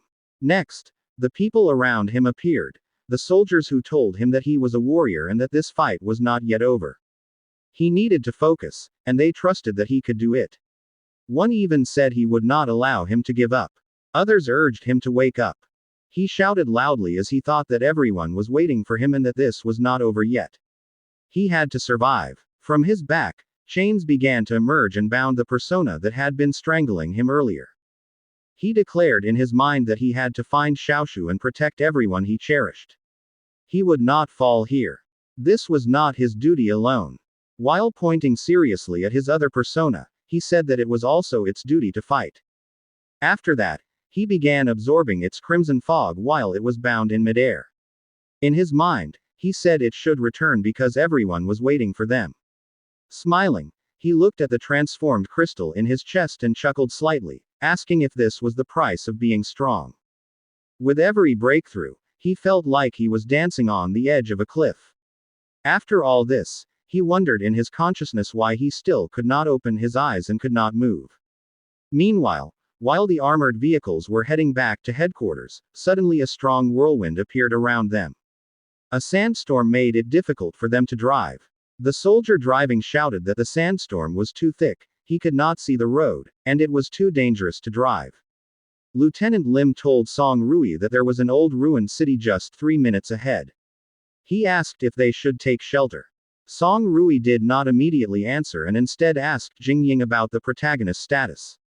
While looking at her laptop, Jing Ying said his vitals were stable but he remained unconscious.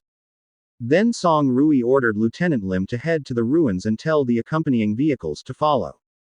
They went straight to the ruins that Lieutenant Lim had mentioned, and as they entered a large abandoned building, Song Rui shouted for everyone to get out and regroup. But he noticed the surroundings and told Jing Ying that something seemed wrong with this place. He ordered her to check the structural stability, crimson fog density, and heat signatures. Jing Ying immediately complied. After that, Song Rui ordered the soldiers to protect the protagonist because he was the top priority of their headquarters.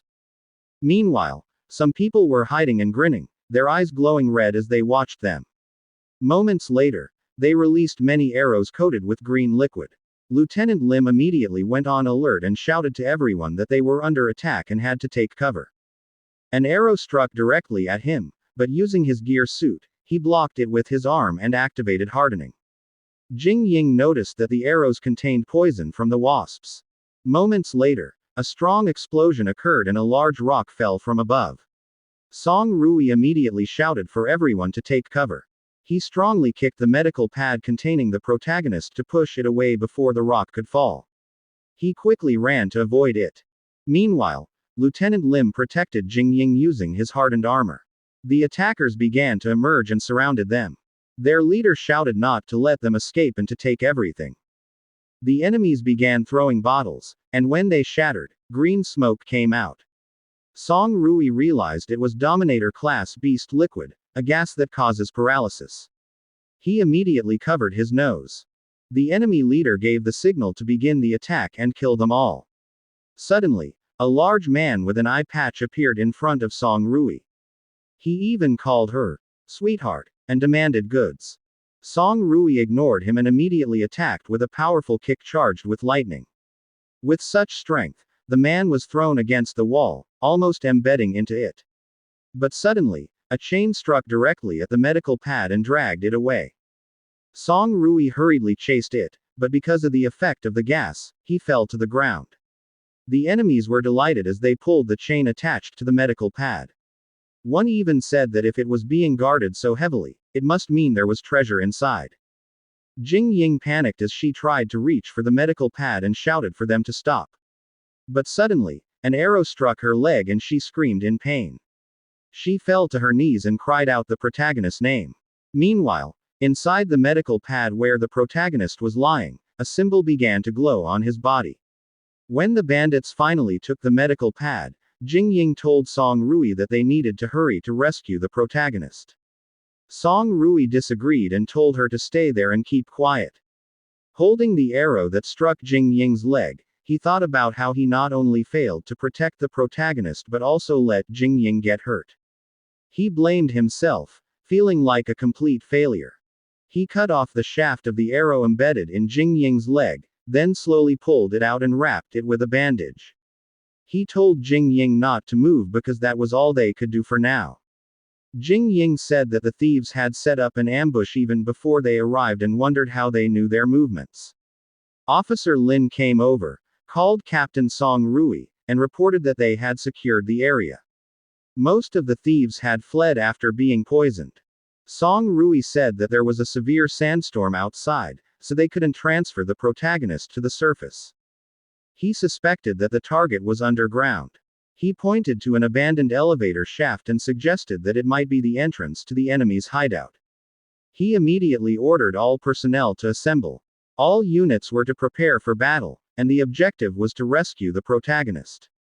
Team A was assigned to guard the exit and protect Jing Ying, while Officer Lin and Team B would go down with him. They had to succeed. Failure was not an option. All the soldiers agreed. One soldier stepped forward and pleaded with Captain Song Rui to let him come along.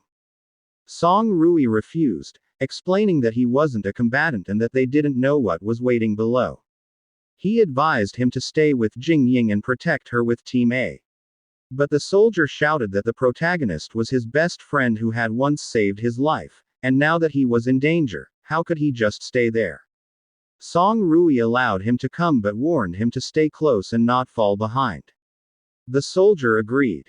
At the bandits' hideout, one man complained that the metal chest was too heavy and asked what was inside. Another replied that he didn't care, since if it was hidden in an armored vehicle, it must contain something valuable. A man wielding a huge axe came over and told them to move aside. He raised his weapon, his eyes flashing, and struck the medical pad with full force, but not even a scratch appeared. He was the leader of the raiders. He cursed, saying it was tougher than a bank vault and that they had already broken several crowbars and sledgehammers trying to open it, yet it hadn't budged. A young man volunteered, saying he could open it, but they would have to go underground. The leader got angry and asked what nonsense he was talking about, saying it was just a dead end down there and that the last 3 who went never came back. Others mocked him, saying he was dreaming and that even rats couldn't survive there. The young man said he had seen the key down there and asked if they wanted to make a bet. The leader immediately grabbed him by the neck and demanded who he thought he was. The young man replied that if he could open it, he should be allowed to leave, but if not, he could be killed anywhere the leader wanted. The leader nodded, saying if he tried anything funny, he would kill him instantly. Meanwhile, still lying inside the medical pad, the protagonist thought that he didn't know what had happened after he lost consciousness, but it seemed he was in the enemy's hideout. After the upgrade of his crystal core, he could feel that his sensory ability had become much stronger. He could sense not only his surroundings but even beneath the ground, as well as the state of his own body. Red notifications appeared, showing that his crystal core had reached the rust-red stage. His Crimson Fog reserve was at 67%, and his abilities had evolved. Beastification Claw, Beastification Entwine, with new abilities plundered, Crimson Fog Bullet and Poison Gland.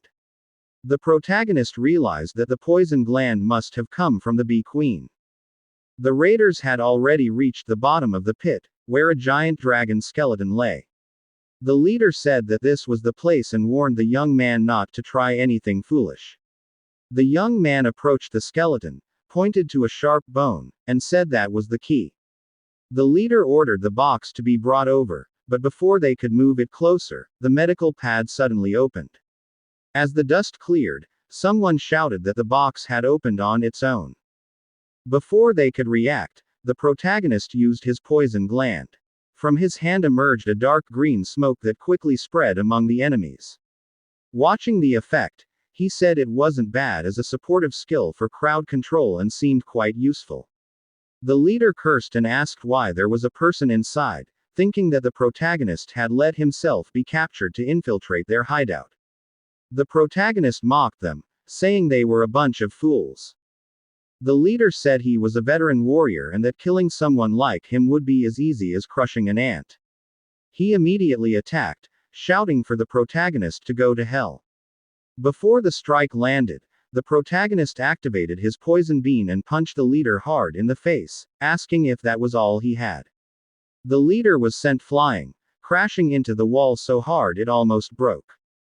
The young man beside them screamed, and the protagonist turned to look at him. With a terrifying smile and glowing red eyes, he asked if the young man wanted to try him. The young man couldn't respond and fainted. The protagonist noticed many aberrant skeletons around, all shattered and seemingly having killed one another. He realized that someone had deliberately thrown them all down there for a pit fight-like massacre. Looking up, he sensed Song Rui's electromagnetic signal about 10 floors above. He smiled faintly, crushed the sharp bone of the beast, and said that woman must be getting impatient as always. Above ground, the raider troops were exchanging gunfire with Song Rui's group. Officer Lin charged forward directly, even as bullets hit him. The enemies cursed, saying the man was bulletproof. As soon as Officer Lin closed the distance, he kicked one man in the face. After a while, a soldier reported to Captain Song Rui that they had secured the area but found no trace of the protagonist. Song Rui ordered them to continue searching. Officer Lin noticed the aberration claw marks nearby and thought there was a secret in that place. The soldier who was the protagonist's best friend told Captain Song Rui that according to Jing Ying's tracker, the protagonist was below, but the signal suddenly disappeared. Song Rui asked what was going on and realized the medical pad might have been damaged. Before he could finish speaking, the protagonist suddenly appeared before them, carrying the unconscious young man from earlier, asking if everyone was all right. Officer Lin asked the protagonist if he was all right. He answered that he was fine now. Song Rui asked what was down there. The protagonist replied that it looked like an abandoned beast fighting arena. Officer Lin asked Captain Song Rui if they should investigate it. He replied that their priority was to retreat. They would arrange an investigation later. When the protagonist's close friend noticed the boy he was carrying, he asked who he was. But before he could answer, the boy suddenly woke up, jumped down in front of him, and grabbed the weapon behind his back. He moved quickly, attempting to stab him while shouting for him to die. The attack hit the protagonist hard in the chest, but he used partial beastification, scale armor. The front part of the boy's knife shattered, and the protagonist immediately caught it with one hand. He completely crushed the weapon. The boy fell to his knees in fear as the protagonist asked if he was that desperate to die. The boy gritted his teeth in anger while being held by the neck. His eyes glowed red, and red veins appeared all over his body. He shouted furiously that they, the soldiers, were all bastards. In the protagonist's mind, these were symptoms of crimson fog infection. He struck the boy hard at the back of the neck, and the boy instantly collapsed to the ground, unconscious. The protagonist's close friend saw a photo fall beside the boy. He picked it up and recognized the people in it. The Chishi patrol team, 7th squad. Shwo. It was his comrade's ID. Song Rui came closer and said that the person in the photo looked older than him, but they resembled each other, so they might be brothers. He also noticed that the boy's condition was critical, so he suggested taking him back for treatment and questioning. The protagonist's friend immediately agreed. The protagonist thought that the infection had already passed the first stage. He placed his palm on the boy's back, thinking that if he could absorb the crimson fog energy in his body, he might be able to save him. The scene shifted to Hucheng, Special Response Unit, Blazing Blood Barracks. A guard reported that they had returned and told another guard to inform young Master Zhang. His companion replied yes and hurried off. Song Rui called Officer Lin and ordered him to bring Jing Ying to the medical bay immediately. He promptly replied, "Yes, sir." But suddenly, a hand blocked their way, asking what was going on. The man apologized to them both and said that according to the latest quarantine regulations, all personnel returning from high-risk Crimson Fog zones must immediately undergo quarantine inspection. The protagonist asked when this policy was implemented. The guard replied that it was an order from their superiors. He asked them to cooperate, undress, and undergo full disinfection and examination. Song Rui approached the guard, asking who exactly gave this supposed superior order. He was their commanding officer, Song Rui. He told the guard to have his superior report to him immediately. Before the guard could answer, Zhang Jin suddenly arrived, asking who was refusing to cooperate with the inspection. Seeing it was Captain Song, he assumed it was just a misunderstanding. He wondered why Song Rui had returned with the protagonist. Song Rui angrily asked if he was the one who ordered the logistics soldiers to do this. Zhang Jin explained that he was in charge of quarantine safety for the new soldiers. Captain Song and researcher Jin were veterans of the Special Response Unit, so of course, they didn't need to be checked. He further explained to the protagonist that this was for the safety of the entire barracks and asked for his cooperation. Song Rui shouted that there was no need, releasing a purple aura from his body as his eyes glowed. He demanded to know who Zhang Jin thought he was to give orders here. He was not the one in charge. Zhang Jin was left speechless in fear. The three of them continued walking, led by Song Rui, who told them to ignore him. But Zhang Jin still stopped them, pointing at the boy being carried by the protagonist's friend. He asked if they planned to bring that filthy creature into the barracks. The protagonist's friend replied that he was not a filthy creature, he was the brother of his fellow soldier. With a smirk, Zhang Jin said that he came from the patrol team. Trash should go to the garbage, so he ordered the guards to seize him. The protagonist's friend refused, but Zhang Jin asked if he was defying a direct order. Song Rui was about to speak, but the protagonist stopped him. He activated his poison gland and told Song Rui that he would handle this. The protagonist grabbed Zhang Jin by the shoulder and told him to stop. Zhang Jin asked if he was defying him, but then froze as he suddenly felt something strange in his body. He realized it was poison. He wondered when it happened. With a calm smile, the protagonist said that he knew Zhang Jin didn't like him, but his methods were too low. He advised him to step back while he still could. He told him to look at himself. Just a few words and he was already lying down. The protagonist called two guards and told them to take Zhang Jin back to rest. One guard approached his team leader, asking what happened. Zhang Jin thought to himself that the protagonist won this time. He would just wait. As they walked away, Song Rui asked what he had done. The protagonist answered that he shouldn't worry, Zhang Jin just wouldn't be able to stand for a few days. The scene shifted to the medical laboratory. Jing Ying said that her combat suit had been intentionally coated with a slow-acting corrosive agent. Its protective functions had failed after being exposed to a high concentration of crimson fog.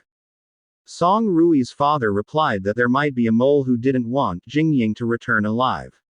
He added that the protagonist was also one of the targets. The protagonist said he believed he was the main target, and Jing Ying was only caught up in it. Song Rui's father said that until everything was clear, both of them were suspended from all field missions. Jing Ying's father said that it seemed they had some pests to eliminate at headquarters.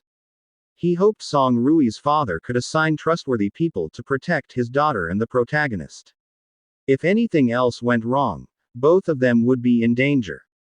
Song Rui's father replied that he understood. He told Song Rui that for now, his primary duty was to ensure their complete safety. Song Rui answered that he understood, father. A few days later, the protagonist sat and gazed up at the sky, thinking about the suspended field mission, the mole in the army, Zhang Jin from the city defense team, and Shuo from the patrol team. What should he do now? His thoughts were interrupted when his friend arrived and called him Brother Yen. The protagonist asked what was wrong, what happened. His friend whispered that while examining the boy, he found a picture. The woman in the photo looked like his sister. The protagonist shouted in shock, asking if he was sure. He gripped his friend's hand tightly, causing him to scream in pain and say that his arm was about to break. The protagonist and his friend immediately went to where the boy was. When they opened the door, his friend quickly asked the doctor, what was his condition. The doctor replied that his condition was stable for now, but he still needed to be observed. However, his infection had been extremely severe when he first arrived. The doctor wondered how it had suddenly subsided in the past few days. The protagonist approached the boy and extended his hand. The doctor noticed this and asked what he was doing. He replied, "Sorry, doctor. This is an ember blood internal investigation." He politely asked the doctor to step aside for a moment. The doctor said that he knew the protagonist was a raider, but the sudden disappearance of the infection symptoms was strange. Before he could finish speaking, the protagonist said that he knew. He thought to himself that he was the one who removed the crimson fog from the boy's body. While looking at the photo taken from the boy, he silently uttered in his mind the name of his sister, Xiao Shui. When the boy saw this, he asked the protagonist what he was doing. He said this is photo of his brother. The protagonist showed the picture to the boy, pointing at the woman in it, and asked where he had seen this woman. The boy answered, 6 months ago, at the refugee resettlement center. The protagonist asked where she was now. He replied that he didn't know. He didn't know. They were all gone. The red marks began to appear again on the boy's face as he struggled, shouting that even his brother. She promised to wait for him in the city. He promised he would come back soon. When the protagonist heard this, he remembered the promise he made to his own sister. His thoughts were interrupted when his friend said that Shuo was the one assigned to evacuate the refugees back then, but he was given another mission in the middle of the transfer and disappeared afterward. The protagonist was puzzled by his disappearance and asked why he was given another mission in the middle of his original duty. His friend replied that he was not sure either. They would need to check the mission files from that time for details. The protagonist placed his hand closer to the boy, and the crimson fog from the boy's body slowly transferred into his hand. When his friend saw this, he asked what he was doing. The protagonist signaled him to keep it a secret. In his friend's mind, that's why the infection suddenly healed. The protagonist told the boy that he would help him find his brother. But he needed to tell him everything he knew about himself and the woman in the photo, 6 months ago. The boy asked if he told him about the woman, would he really help him find his sister? As the protagonist handed the photo back to him, he said to try trusting him. The boy asked if he had done something to him. The protagonist replied that he believed it would benefit them both. The boy closed his eyes and agreed, explaining that it happened 6 months ago. The scene shifted to the base cafeteria. While they were eating, his friend asked if he was really going back. He answered, of course. Xiao Shui had been missing for more than half a year. He couldn't wait any longer. His friend asked, what about Captain Song? He said there was a mole in the military, someone who wanted to harm him. That's why he sent him to follow him and report any information. The protagonist answered seriously that he came here for Xiao Shui. Nothing would stop him. Suddenly, a voice behind him said, who said anyone would stop you? Song Rui and Jing Ying appeared behind him.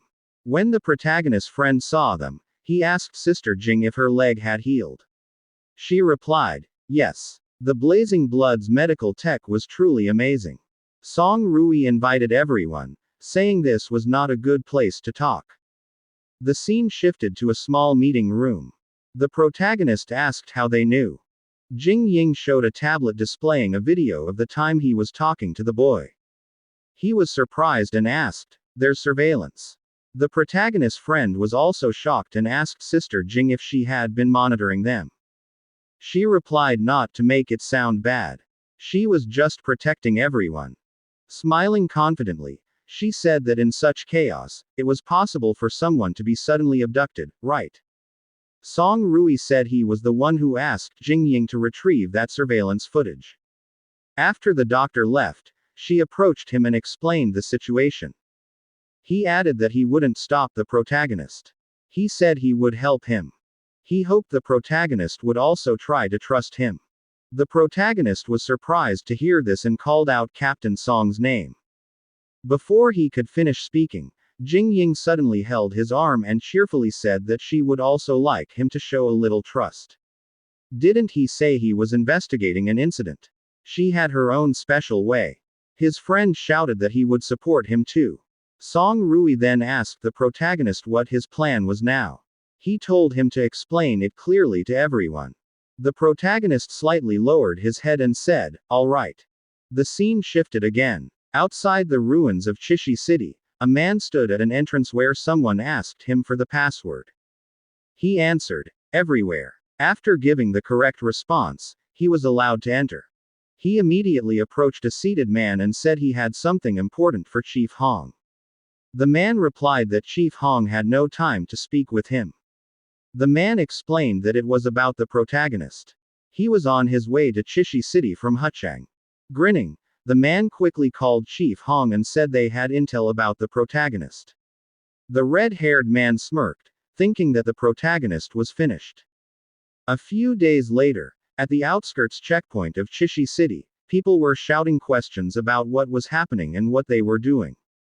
The guards blocked them, saying it was the city guard defense protocol. All incoming vehicles had to be inspected. They requested that everyone lower their windows for inspection. Meanwhile, in a luxurious vehicle where the protagonist group was riding, Song Rui wondered what the city guards were doing. The situation was already chaotic. The protagonist's friend said he had never seen them this active in defending the city before. The protagonist changed the topic, telling Song Rui that it was a nice car. He didn't know he had such taste. Song Rui replied that this wasn't a military mission, so they couldn't use a military vehicle. His personal car was more discreet. The protagonist's friend asked if it was all right to leave Sister Jing alone at headquarters. Song Rui replied that he had Officer Lin watching over her, so there shouldn't be any problem. The protagonist added that Jing Ying said she had her own way of helping with the investigation. He left her there because what she needed access to was only available at headquarters. Song Rui added that besides, Jing Ying could provide remote support through the military command. A guard approached their car and knocked on the window, saying, "Security check."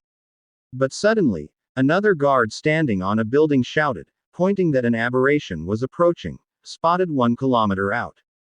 It was the Iron Ridge Wolf Pack. The guards cursed and ran in panic, shouting for everyone to retreat. Seeing this, Song Rui exclaimed that those bastards were just going to leave them here as a blockade.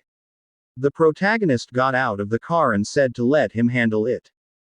The monsters chased the people on the streets, and one of them was almost bitten, screaming for help. Before the monster could devour him, the protagonist appeared behind it. He quickly attacked the monster using his transformed arm. With one swing of his hand, he managed to slash the monster at the neck, shocking the man. Standing before the other approaching monsters, he told the man that if he still wanted to live, he should run. The Scout-class Iron Ridge wolves gathered in front of him, showing their sharp fangs and glowing red eyes. The monsters began to move toward him. One jumped into the air, while most charged straight at him. At that moment, the protagonist said that this scene, he had seen it before. It felt so familiar. He remembered the past, when such monsters caused the death of his parents. As he walked forward, he killed the monsters one by one, saying he would never let it happen again. When the guard soldiers saw this, one shouted in shock, asking what kind of monster that man was. He wiped out the entire group of aberrations in an instant. Another immediately ordered, "Quick! Inform Captain Zhang. That man has arrived in Chishi City." One soldier replied, "Yes, sir," and ran off quickly. After the protagonist finished off all the monsters, he returned to their vehicle, proudly saying that it wasn't even difficult for him. His friend gave him a thumbs up and said, "You're amazing, truly a real Ember Blood warrior. Song Rui then said he would take care of the rest. He turned to the guard soldiers and shouted, "Hey, you there! Soldiers of the city defense team." A guard approached, and Song Rui showed his ID, introducing himself as Song Rui, squad leader of the Special Response Unit's Ember Blood Squad. He ordered them to immediately stop all inspections and allow civilians into the city. The guards quickly obeyed. Once they were inside, Song Rui said that the security check earlier seemed suspicious, as if there was another reason behind it. He asked the protagonist what he thought. The protagonist answered, "It looks like they're searching for someone. But for now, what's more important is to investigate a Shuo's mission file." A few moments later, they arrived at the Chishi City Defense Team headquarters. They immediately entered the archives. While searching, his friend said, "All the patrol team's mission files are here." But as the protagonist looked at the file he was holding, he said, "Not this one either. Why can't I find a Shuo's file?" Meanwhile, Song Rui was busy searching through the computer. The protagonist's friend said, "Wang Chang, Li Ming, all of them are gone. Even the basic roster was taken." The protagonist was shocked by what he heard. Song Rui added, "Even the local database was erased. There isn't a single record about a Shuo." The protagonist's friend asked, "So from the very start, there was never any record to begin with?" The protagonist asked if there was still another way. Song Rui said, "Wait a minute." He took his phone and called Jin Ying, asking if she could find out about it. Jin Ying replied, "Okay, just give me a little time." Song Rui explained that Jin Ying had a way to access the database files, but she would need time. The protagonist's friend was amazed and said, "Wow, Sister Jin is incredible." The protagonist said, "She calls herself Know-It-All." Song Rui agreed, "That's right. Captain Jia. He's a veteran from the old government army." The protagonist's friend added, "He's the one who trained Brother A Shuo when the patrol team was first formed. He must know about that mission." Song Rui then invited them to leave immediately. The scene shifted to Captain Jia's house. When they saw it messy and filled with broken objects, the protagonist's friend asked what happened there. The protagonist replied that there were signs of a fight. Song Rui noticed that the marks were fresh, meaning the battle had just ended. As the protagonist examined a small object, he said it was highly likely that the city defense team was responsible. Song Rui was surprised and asked, "Why would the city defense team go after Jia Jun?"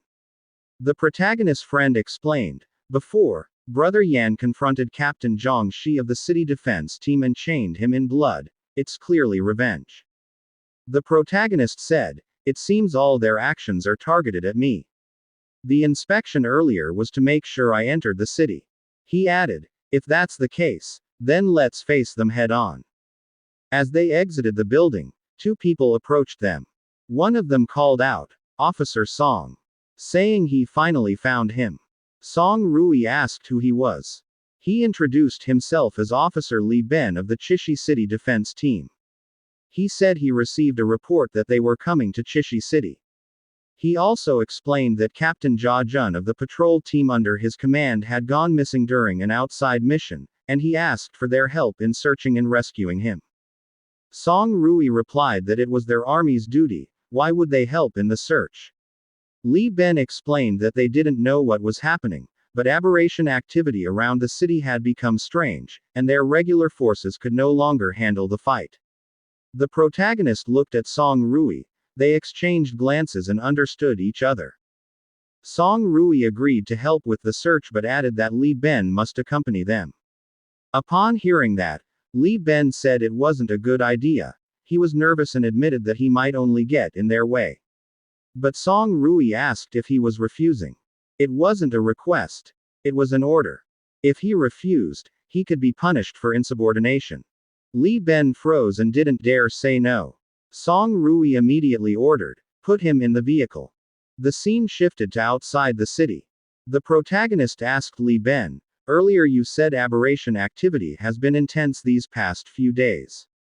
If that's the case, why did you still send Captain Jia on that mission?" Don't tell me, you intentionally sent him to his death. Li Ben stammered. What? That's not true. He explained that Captain Jia himself requested it. A few moments later, they arrived at the location. Li Ben said, "We're here." The protagonist noticed something strange. Song Rui asked what was wrong. He said the area was filled with aberrations, but he couldn't smell any crimson fog. In Li Ben's mind, he was panicking, thinking, "We need to leave, now."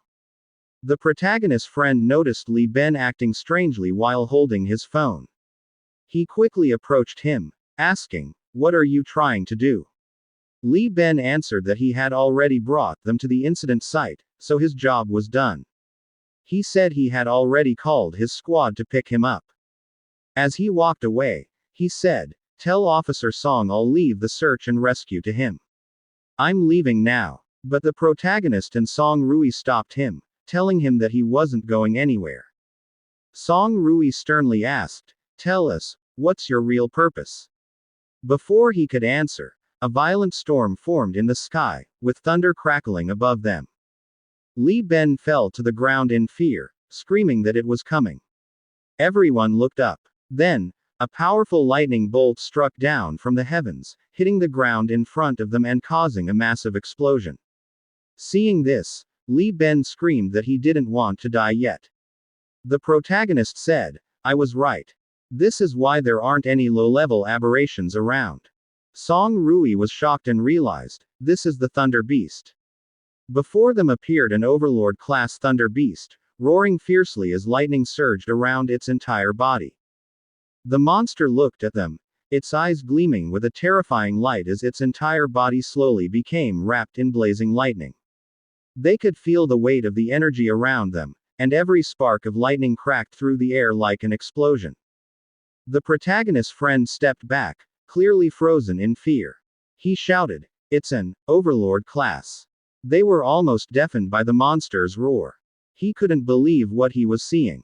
Why would a monster like this suddenly appear here? The protagonist replied in a cold tone, his eyes fixed on the creature.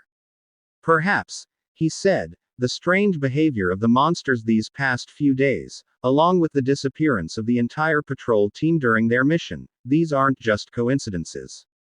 While the protagonist was speaking, his friend noticed that Li Ben was quietly backing away.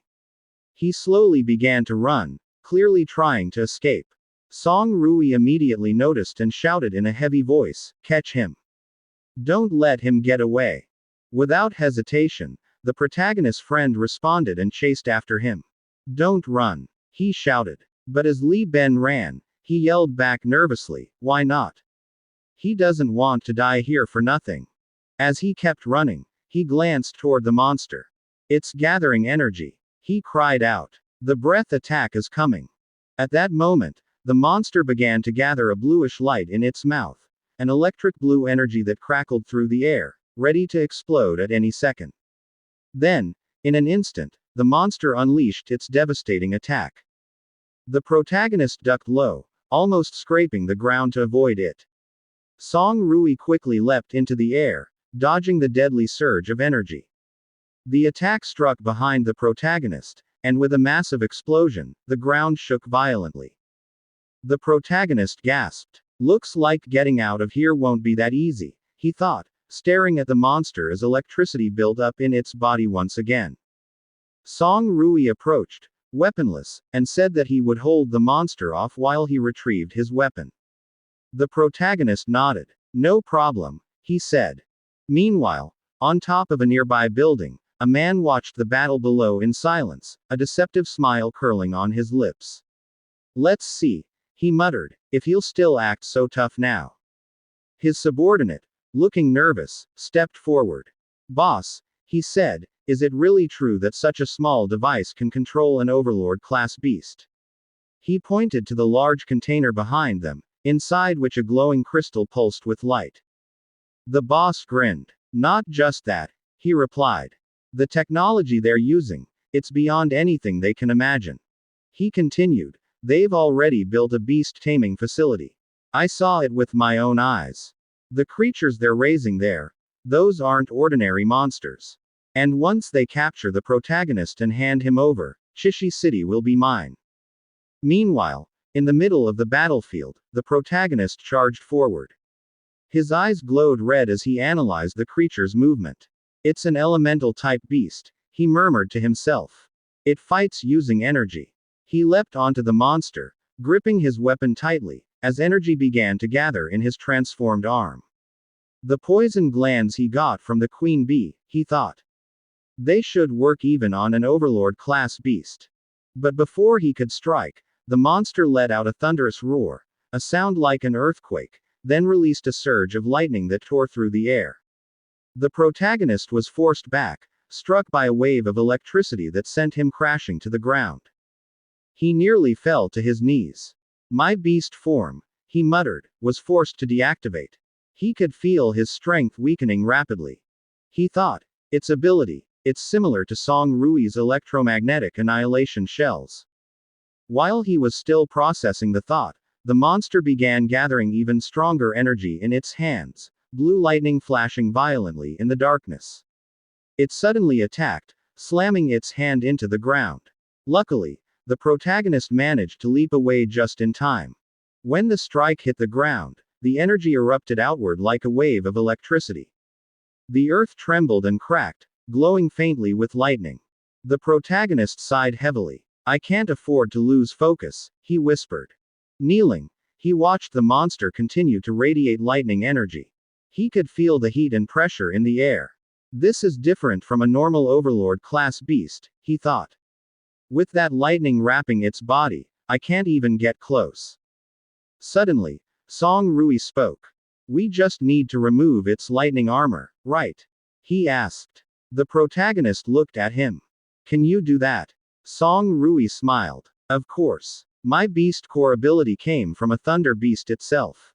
My electricity can neutralize surrounding particles, it can nullify other abilities. As he adjusted the position of his weapon, he explained, if I use the annihilation shell at full power, I can cancel out its lightning armor, but only temporarily. It'll regenerate quickly. The protagonist ran toward the monster, shouting through the roaring wind, that's enough. I only need one moment. Leave the rest to me. At that instant, the monster roared again, a deafening cry of rage and power. The protagonist gave Song Rui the signal and shouted, now. Song Rui unleashed his ultimate attack, electromagnetic annihilation shell. His weapon released a burst of violet energy, a blinding flash that shot straight into the monster. The air ignited, and within seconds, the monster's lightning armor vanished. The protagonist seized the opportunity. From above, he shouted, beast form, claws, and venom. His hands, glowing with red energy, slashed down from the sky, striking the monster directly. How do you like the queen bee's venom? He roared, following up with rapid strikes. As the fight went on, he noticed the monster's movements slowing down. It's working, he whispered. The poison's taking effect. Each of the monster's movements grew sluggish and heavy. When it tried to attack, the protagonist easily dodged and countered, slashing left and right, across its neck, chest, and arms, shouting, die. Its attacks are powerful, he muttered while continuing his assault. Stronger than the last overlord-class beast, but once its lightning disappeared, its physical strength dropped drastically. He took a deep breath. If not for Captain Song's annihilation shell, I wouldn't have been able to get close. I still need to become stronger. As he spoke, he noticed the monster staggering away, bleeding and trembling. He called out to it, saying, leaving already. Since you came all this way, you could at least leave me something, don't you think? From a distance, the boss's subordinates saw what was happening. Boss. The monster's about to lose. He shouted. But the boss remained silent, expressionless, his cold eyes fixed on the scene. Meanwhile, Song Rui stood watching the protagonist. In his mind, he thought, he's improved so much in just a few days, I'll need to get stronger too. But at that very moment, he didn't realize that another creature was slowly approaching from behind him. On top of the building, the boss smirked as he watched. Who said? He murmured, that I only brought one Overlord-class beast to deal with them." His subordinate gasped in shock. "Wait. Does that mean there's another one?" In an instant, Song Rui turned around. And there he saw it. A massive monster with green skin, glowing eyes, and a mouth full of razor-sharp fangs. It lunged toward him, and before he could react, he realized, there really was another one. Another Overlord-class beast. The protagonist heard the loud roar of another monster. Annoyed, he turned toward the source of the noise and realized there was still one more left. In the distance, he saw Song Rui frozen in shock, unable to move as the monster prepared to devour him. The creature opened its enormous jaws, its red eyes gleaming, and in an instant, it seemed nothing could stop it. But before Song Rui could be eaten, the protagonist quickly pushed him away with all his strength. Song Rui was thrown to the ground, his weapon flying from his hand as he cried out in pain. When he looked back, he saw the monster swallow the protagonist whole. Sitting on the ground, trembling in fear, he screamed the protagonist's name. But then he froze. He noticed something strange about the monster's movements. Its teeth were trembling, as if something was moving inside its mouth. Its eyes glared wildly as its jaws opened wider, and from inside, the protagonist emerged, forcing the creature's mouth open from within. With immense strength, he pushed himself out, and the monster vomited him several meters away.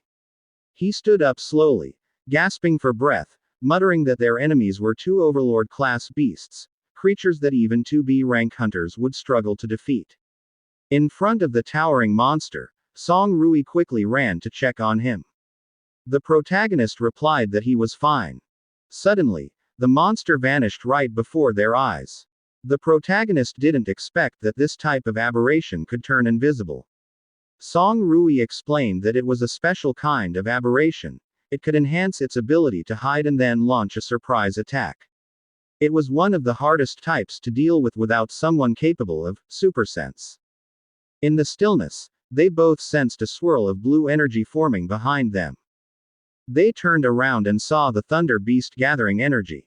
In an instant, it unleashed a massive attack. They were both startled but managed to dodge in time. The explosions forced threw them backward. Before they could recover, another monster suddenly appeared behind the protagonist. He hadn't sensed it at all. Before he could react, it struck him hard on the side, sending him flying. Seeing this, Song Rui shouted his name in panic. Furious, Song Rui gathered blue lightning energy into his hand and prepared to strike. He hurled the ball of energy at the monster, causing a violent explosion. The creature screamed in pain as electric currents tore through its body. But then it vanished again, leaving trails of green lightning in the air. Song Rui trembled, shocked that it had disappeared once more. He rushed to the protagonist, who was struggling to stand. The protagonist said the monster's concealment ability was too strong, his senses couldn't track it at all. Song Rui replied that he had hit it with his electromagnetic grenade and could still sense its movement through the magnetic field. The protagonist told him to report its exact position. He didn't want to waste the chance. He wanted to finish this quickly. Song Rui nodded and said it was behind him, slightly to the left. Before he could move, he asked if the protagonist was sure he could handle it, and he confidently answered, "Of course." In a flash, Song Rui shouted again that it was approaching from behind, to the right. The monster appeared exactly where he said. It was ready to devour the protagonist, but he blocked its jaws with his transformed arm and leg. He forced its mouth open and extended his hand inside, gathering crimson fog in his palm. Slowly, he formed a sphere of energy and detonated it within the monster's body. Its mouth exploded as the energy burned from the inside. When the smoke cleared, its head was gone. It fell to the ground, bloodied and lifeless. The protagonist turned seriously toward the remaining monster as it roared, electricity crackling across its body. He asked Song Rui if he could still use his earlier attack. Song Rui answered no. Without his beast core armament, his energy was depleted. As they spoke, the monster attacked again. Each strike released waves of violet energy mixed with blue lightning.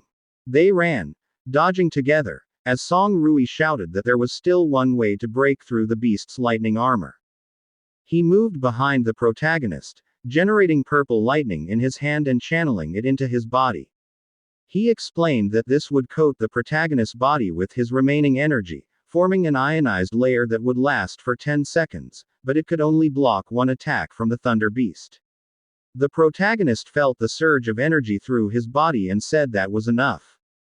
He dashed toward the monster, knowing he had only one chance. Before he could get close, the creature slammed the ground, lightning flashing all around. Bolts struck one after another along his path, but he swiftly dodged them. His eyes glowed bright violet as he focused, knowing he couldn't afford to be hit before reaching it. He gathered all his power into his right hand, then activated Beast Transformation, Thunder Claw. In front of the monster, his hand shone bright red, surrounded by violet lightning. With one powerful strike, he pierced through the monster's abdomen, tearing through its body as it roared in agony before collapsing. At the top of a nearby building, the enemy boss went pale in shock. He couldn't believe what he had just seen: 2 Overlord-class beasts defeated by mere C ranks. He immediately turned and ordered his men to have the second squad fire the anti-tank missiles to hold them back and ensure they couldn't escape. His men responded with a firm, "Yes, sir," before he left, adding that he would go to request help from the Green Vine group. Meanwhile, behind the protagonist, the monster finally fell for good, bloody, lifeless, and the crimson fog around his hand faded away completely. Staring at the creature's body, the protagonist quietly muttered that it was over, then slowly walked away, carrying the heavy weight of a battle that had nearly cost them their lives. After the protagonist defeated the monsters, he took their beast cores. As he watched and held a beast core surrounded by lightning, he realized that it was the beast core of the Thunder Beast. Another one, which emitted a faint, dark purple energy, came from the stealth beast. Song Rui had contributed greatly to today's mission, so he decided to give him half of the spoils.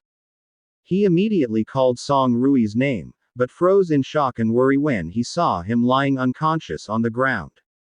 At the same time, the protagonist's friend approached, dragging Officer Lee, who was screaming in fear because he didn't want to die. He reported that he had caught him. But he was stunned when he saw their captain lying on the floor, unconscious. Before he could ask what had happened, the protagonist explained that Song Rui had overused his ability, causing his body to completely lose its strength. Fortunately, it was just physical exhaustion. There were no symptoms of crimson fog erosion. From the top of the building, one of the men shouted to his boss that Officer Lee was there. The boss replied not to mind him, calling him an idiot. He had planned to lure them here, but the fool actually followed. He must really want to die. One of the men ordered Squad 2 to prepare the anti-tank missiles. The protagonist was shocked by the series of explosions around them, realizing that these were standard-issue military weapons. Officer Lee screamed Zhongshi's name, cursed him, and asked if he was going to abandon him. If that was the case, he said, he would tell them everything. He shouted that everything was Zhongshi's idea. Zhongshi told them that if they captured the protagonist, they'd be promoted, get rich, and rise in rank. He's hiding nearby. He's the one who ordered them to bring the team here. On top of the building, Zhongshi grew annoyed that not a single attack had hit the target. The Thunder Beast's earlier attack had left a huge buildup of lightning. The surrounding electromagnetic field was disturbed, making direct hits impossible. Below, the protagonist's friend asked if the attacks had stopped. The protagonist ordered him to take Captain Song Rui back immediately. To call Jin Ying and tell her that Zhongshi of the Chishi City Defense Team betrayed them and attacked Captain Song Rui. He also told him to bring Officer Lee back and make sure a proper investigation was conducted.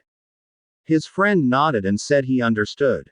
The protagonist added, "Tell Jin Ying to report this to the Chief of the General Staff of the Special Response Unit, Song Lian." His friend nodded again and quickly carried Song Rui to the vehicle. Before leaving, he invited the protagonist to get in, confused as to why he was still standing there. The protagonist angrily shouted, asking if he was stupid. If they all got in the same vehicle, they'd just become an easy target. He ordered him to leave, saying he'd take care of things here. His friend was about to speak but froze when he saw a fast approaching rocket heading their way. Before it could hit, the protagonist quickly kicked it away. While in midair, he asked his friend if he didn't trust him. Before he could answer, his friend cursed in disbelief after seeing the protagonist simply kick the rocket aside. Then he started the vehicle and shouted for the protagonist to be careful, Brother Yan. He promised to return as soon as Captain Song Rui was safe. Before the vehicle could get far, several rockets were also kicked away by the protagonist in different directions. One of Zhang Shi's men shouted that the protagonist had intercepted all their shots. He's heading straight toward them.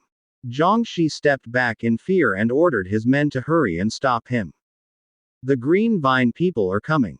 One of the men was startled when a red blur suddenly flashed past him. Before they could react, they all fell to the ground one by one, unable to keep up with the protagonist's speed. Zhang Shi's eyes widened in fear, wondering how this man could be so strong. He could still fight even after killing 2 Overlord-class beasts. Before he could escape, the protagonist kicked him hard on the thigh. Before he hit the ground, the protagonist used his beastification claw, grabbing Zhang Shi by the neck and slamming him violently into the floor. He greeted him and said that it had been a while since they last met. Zhang Shi stammered and called him Lord Hao, begging for his life, saying he had no choice. That there were powerful people involved in this. The protagonist ignored him and said he had meddled in things he shouldn't have. But before he could finish, a powerful punch struck his face, sending him flying back. A masked man appeared beside Zhang Shi. It was Lu Feng, a B-rank warrior from the Green Vine group.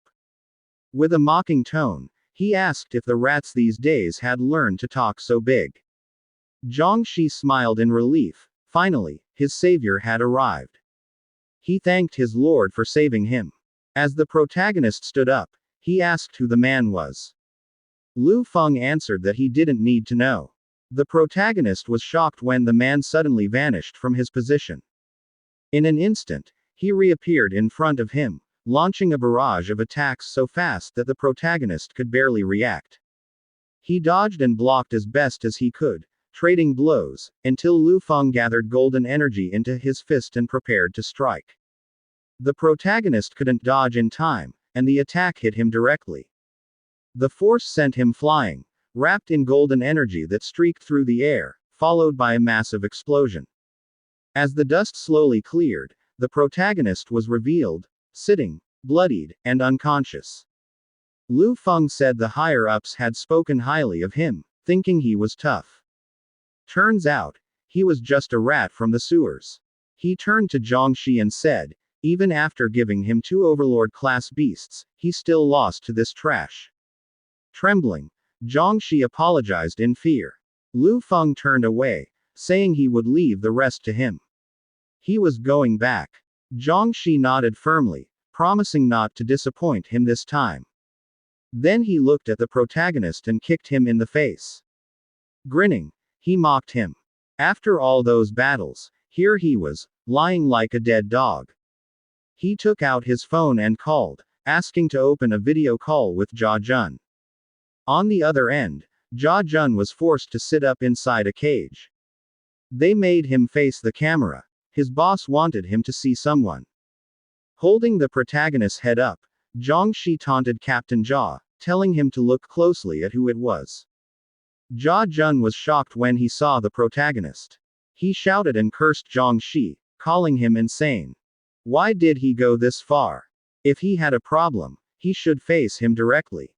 Zhang Shi cursed back, vowing to make the protagonist die a miserable death. He then ordered Squad 2 to assemble at his location and bring the protagonist back to the taming base. Meanwhile, the protagonist wasn't actually unconscious. He was pretending, trying to find out where Captain Jia was. While acting unconscious, he decided to begin absorbing the rust-red quality beast core. The beast core slowly entered his hand. The scene shifted to 300 meters underground, inside the green vine base of Chishi City. The protagonist's hands and feet were bound in chains, hanging in midair inside a green glass chamber. After fully absorbing the Overlord-class stealth beast core, he opened his eyes, glowing purple. At the same time, he activated his plunder skill, Shadow Sneak. He entered a stealth state lasting 3 minutes. His movement speed increased while in stealth, and the first attack after emerging from stealth was guaranteed to be a critical hit. His eyes shone brightly as a dark purple aura began to appear around his body. The protagonist began smashing the glass with his bare hands.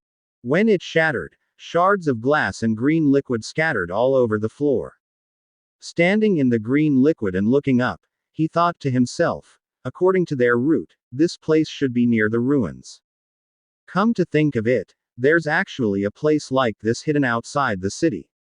Meanwhile, inside the operation room, one of the staff shouted an alert. The test subject 0907 has escaped. The superior immediately ordered, inform the security team right away. On the monitor showing test subject A10907, they saw the protagonist looking straight at the CCTV, releasing a red energy from his hand. He detonated it, destroying the monitor signal completely. The officer said that the higher-ups wanted him captured alive. Prepare plenty of tranquilizer darts and nets for aberrations. As soon as the door opened, the protagonist used the power of the crystal he had absorbed. He vanished, becoming invisible to the soldiers waiting for him. One of the soldiers shouted in panic, asking what was happening. They couldn't see the test subject anywhere. The officer ordered them to search, not realizing that the protagonist was right behind him. He used the shadow sneak ability he gained from the crystal. The officer yelled in frustration that it took them so much effort to capture that test subject, and now he's gone. If they can't find him, they're finished. As the protagonist watched them, he thought that this skill was incredibly useful, but he could only maintain it for 10 minutes. He quickly ran off to find Captain Jaw. Inside the room where Captain Jaw was imprisoned, one guard wondered what was going on outside. Maybe a test subject escaped. Another guard said it wasn't their concern. Their job was only to guard and capture. If others failed to protect properly, that wasn't their problem. In an instant, the two guards fell to the floor. The protagonist broke the cell open and woke Captain Jaw. Jaw was shocked to see him. As the protagonist helped him up, Jaw smiled in relief, praising him, saying he knew this man wouldn't be taken down so easily. The protagonist thanked him, saying it was all because of the old captain's teachings. While sitting and drinking water, Captain Jaw listened as the protagonist said he was looking for him because of a Shuo's disappearance. He never thought Jaw would get dragged into it too. Captain Jaw replied that he was looking for a Shuo as well. The protagonist asked if he had found any clues, anything at all that could help. Jaw answered that it was more complicated than he thought. After forming the patrol team, many of their members were transferred by the city defense team to different, special missions. They never heard from them again. The higher-ups claimed they went missing during those missions. Jaw tried to investigate, but Zhongxi secretly interfered and made things difficult for him. The protagonist realized the situation ran deeper than expected. The city defense team didn't have this kind of power. Someone higher was pulling the strings. If they could capture Zhongxi, everything would become clear. Their talk was cut short when soldiers appeared at the door. One soldier shouted that they'd found the protagonist. The protagonist grew worried as Captain Jaw stepped forward, holding a metal pipe, telling him to go, to escape before he got caught up in it. The officer commanded his men to kill the patrol captain and capture the test subject alive. The protagonist leapt from behind Jaw, moving with blinding speed, knocking down 5 soldiers instantly. He told Captain Jaw that if he ran now, everything he fought for, his decision to get caught, would be meaningless. He asked Jaw if he could still move. Jaw replied with pride, "Who do you think I am?" The protagonist grinned and joked, "The old Jaw who never dies." The scene then shifted. Jiangxi was ordering to release all the beasts immediately. Otherwise, none of them would be able to stop the protagonist. The man in the center told him he had no authority to give orders. Jiangxi angrily pointed at him, shouting that they didn't have time to argue, their superior wasn't here, so they should listen to him. If the protagonist got past them, they were all dead. Captain Jia asked what was going on as they heard heavy footsteps and roaring all around them. Moments later, a group of monsters appeared. The protagonist told Jia to find a safe place to hide. As Jia ran off, he warned the protagonist to be careful. Using his beastification claw, the protagonist faced the monsters, thinking that raising aberrations was a grave sin against humanity. It even looked like the two Overlord-class aberrations he'd fought before had been released. He launched a flurry of fast attacks, tearing through the monsters' bodies with his glowing red claws. Did they really think mere beasts could stop him?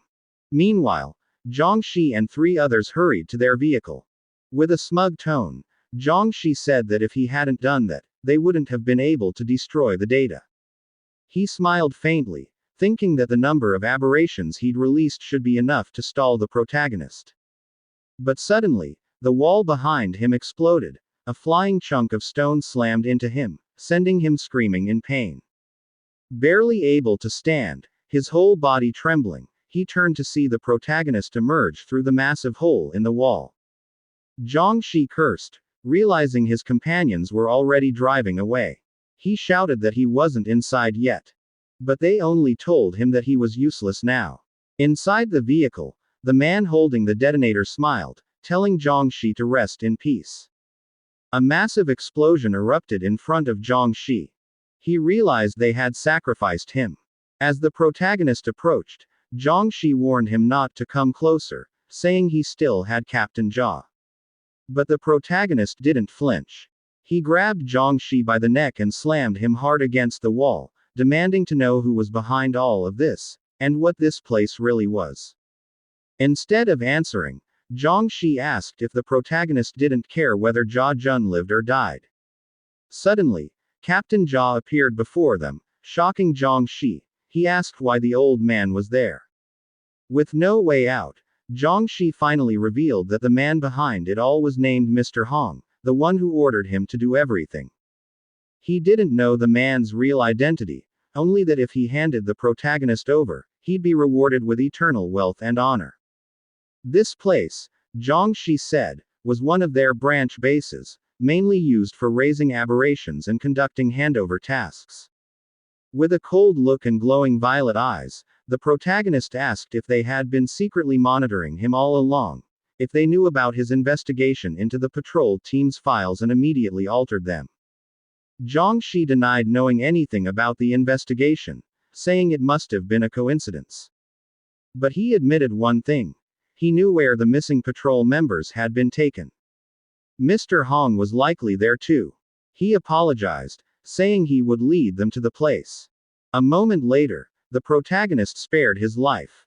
As Jiangxi opened a hidden passage, he explained that the main road had been destroyed by the beasts and buried under rubble, but there was still an underground path they could use. As they walked below, the protagonist thought about finding an opportunity to shake them off. If that didn't work, he'd lure them toward the green vine experts and let them be killed, borrowing someone else's knife. Captain Jia covered his nose from the foul smell. Meanwhile, Jiangxi wondered how this path was even formed. The place was filled with a strange, nauseating odor. Then the protagonist suddenly froze. He felt a heavy pressure all around. He could sense it coming from beneath the ground. Something massive was moving below. A long creature, with countless glowing red eyes. Inside the green vine crimson fog storage base, outside Chishi City, Song Rui entered and inspected the destroyed laboratory. Jin Ying approached him, accompanied by the protagonist's friend, who reported that he hadn't seen anything unusual in the area, except for piles of aberration corpses. He asked Song Rui, "Have you analyzed anything yet?" Song Rui replied, "The clues are too fragmented, I haven't been able to piece together the full picture." Angrily, Jin Ying demanded, How did the protagonist disappear if all we're doing is investigating a file? The protagonist's friend explained. Back then, we had a conflict with Zhang Shi from the city defense team over Captain Jia's case, but I never thought he would actually dare to act against the special response unit. Jin Ying sighed and said, I reported this to Uncle Song last night, and he seemed furious. From behind them, Officer Lin arrived, bringing Officer Li. He asked Captain Song, what should we do with this person? Song Rui replied, we still need information from him. The place they were hiding is empty. He asked, what other important details does he know about the mastermind he mentioned before? The officer answered, he doesn't know anything else. Zhangxi rarely includes him in his plans. Jin Ying said, I know he has some secrets about Green Vine. If he admits them now, it can be treated as voluntary surrender. If not, we wait for a hole in his skull. Officer Li panicked and asked for a moment to think. He then revealed, Zhangxi often enters the Crimson Fog storage system secretly under the Green Vine group. He was certain something was wrong in that place. Song Rui ordered, we leave now. And they immediately went to investigate. But Officer Lin stopped him. Wait a moment. The chief of the general has ordered our unit to Chishi City to suppress the rebellion. We can afford a little delay. Shouldn't we wait before acting? Song Rui replied, our main mission is not to suppress the rebellion, but to ensure Lu Jia's safety. He instructed the patrolman to escort Li Ben back to Chishi City to meet Instructor Lin, while the rest followed him to investigate. Scene shift. Crimson Fog storage system. Upon arrival, guards blocked them, preventing entry to the restricted area. Even though they were from the Blazing Blood Special Response Unit, they weren't allowed to enter without permission. Song Rui ignored them and slapped one of the guards hard, shouting for them to get out of the way. Once Song Rui's group passed, the guard immediately reported it to Lord Lu. Inside the Crimson Fog storage system, the guards reported to Lord Lu that the people from Blazing Blood had arrived. From above, Lord Lu saw Song Rui's group. As they surveyed the area, Song Rui warned, be careful. This could be one of the enemy's important strongholds. Suddenly, Jin Ying sensed a presence from above. Lord Lu attacked, smashing the floor with one powerful hand. Jin Ying dodged and leapt away. Lord Lu was slightly surprised by Jin Ying's speed. Interesting, he muttered. Song Rui prepared himself, drawing his knife, and asked, who is this? But the enemy ignored him and ran swiftly, targeting Jin Ying again. Officer Lin shouted a warning. Dangerous. He activated armament hardening, causing his arms to glow. The enemy's powerful punch struck Lin's arm, and the force made it hard for him to maintain his stance. Both he and Jin Ying were knocked back, pinned against the wall, screaming in pain. Suddenly, Song Rui appeared behind the enemy, furious, preparing to strike with a knife wrapped in purple light and electricity. Officer Lin warned, Captain Song Rui, be careful. This person is at least B rank. Song Rui's attack was dodged by the enemy. Seizing an opportunity, the enemy delivered a powerful punch to Song Rui's body. He flew backward, crashing to the floor and screaming in pain. The enemy appeared in front of him again, preparing to strike, and with a strong kick, Song Rui was thrown into the wall. Jin Ying, worried, was told by Officer Lin, the captain isn't good at close quarters combat. Without his aberration armament and firearms, he can't use his full strength. As the enemy clawed at Song Rui, he taunted, as this all Blazing Blood can do. Pathetic. Worse than the rat yesterday. He continued, not even that strong. Song Rui wondered how the protagonist had lost to someone like this. The enemy threw Song Rui into the air, questioning if he still wasn't dead. He raised his fist to strike again. Now, let's see who can take more hits, me or the mouse. Suddenly, a fist slammed hard into the enemy's face. From a broken wall, the protagonist appeared, delivering a powerful punch that sent the enemy flying and destroyed his mask. The enemy crashed against the wall, screaming in pain. From the air, the protagonist quickly leapt to catch Song Rui. Seeing this, Jin Ying was envious. He watched the protagonist lift Song Rui like a princess. Not fair. I want that too. The protagonist landed heavily, kicking up dust all around. In a calm tone, he asked Song Rui, "Are you okay?" Song Rui only answered with the protagonist's name, holding tightly to his chest. The chapter ends here. Watch out for our upcoming uploads. Don't forget to like, share, subscribe, and click the notification bell so you'll always be updated on our future videos.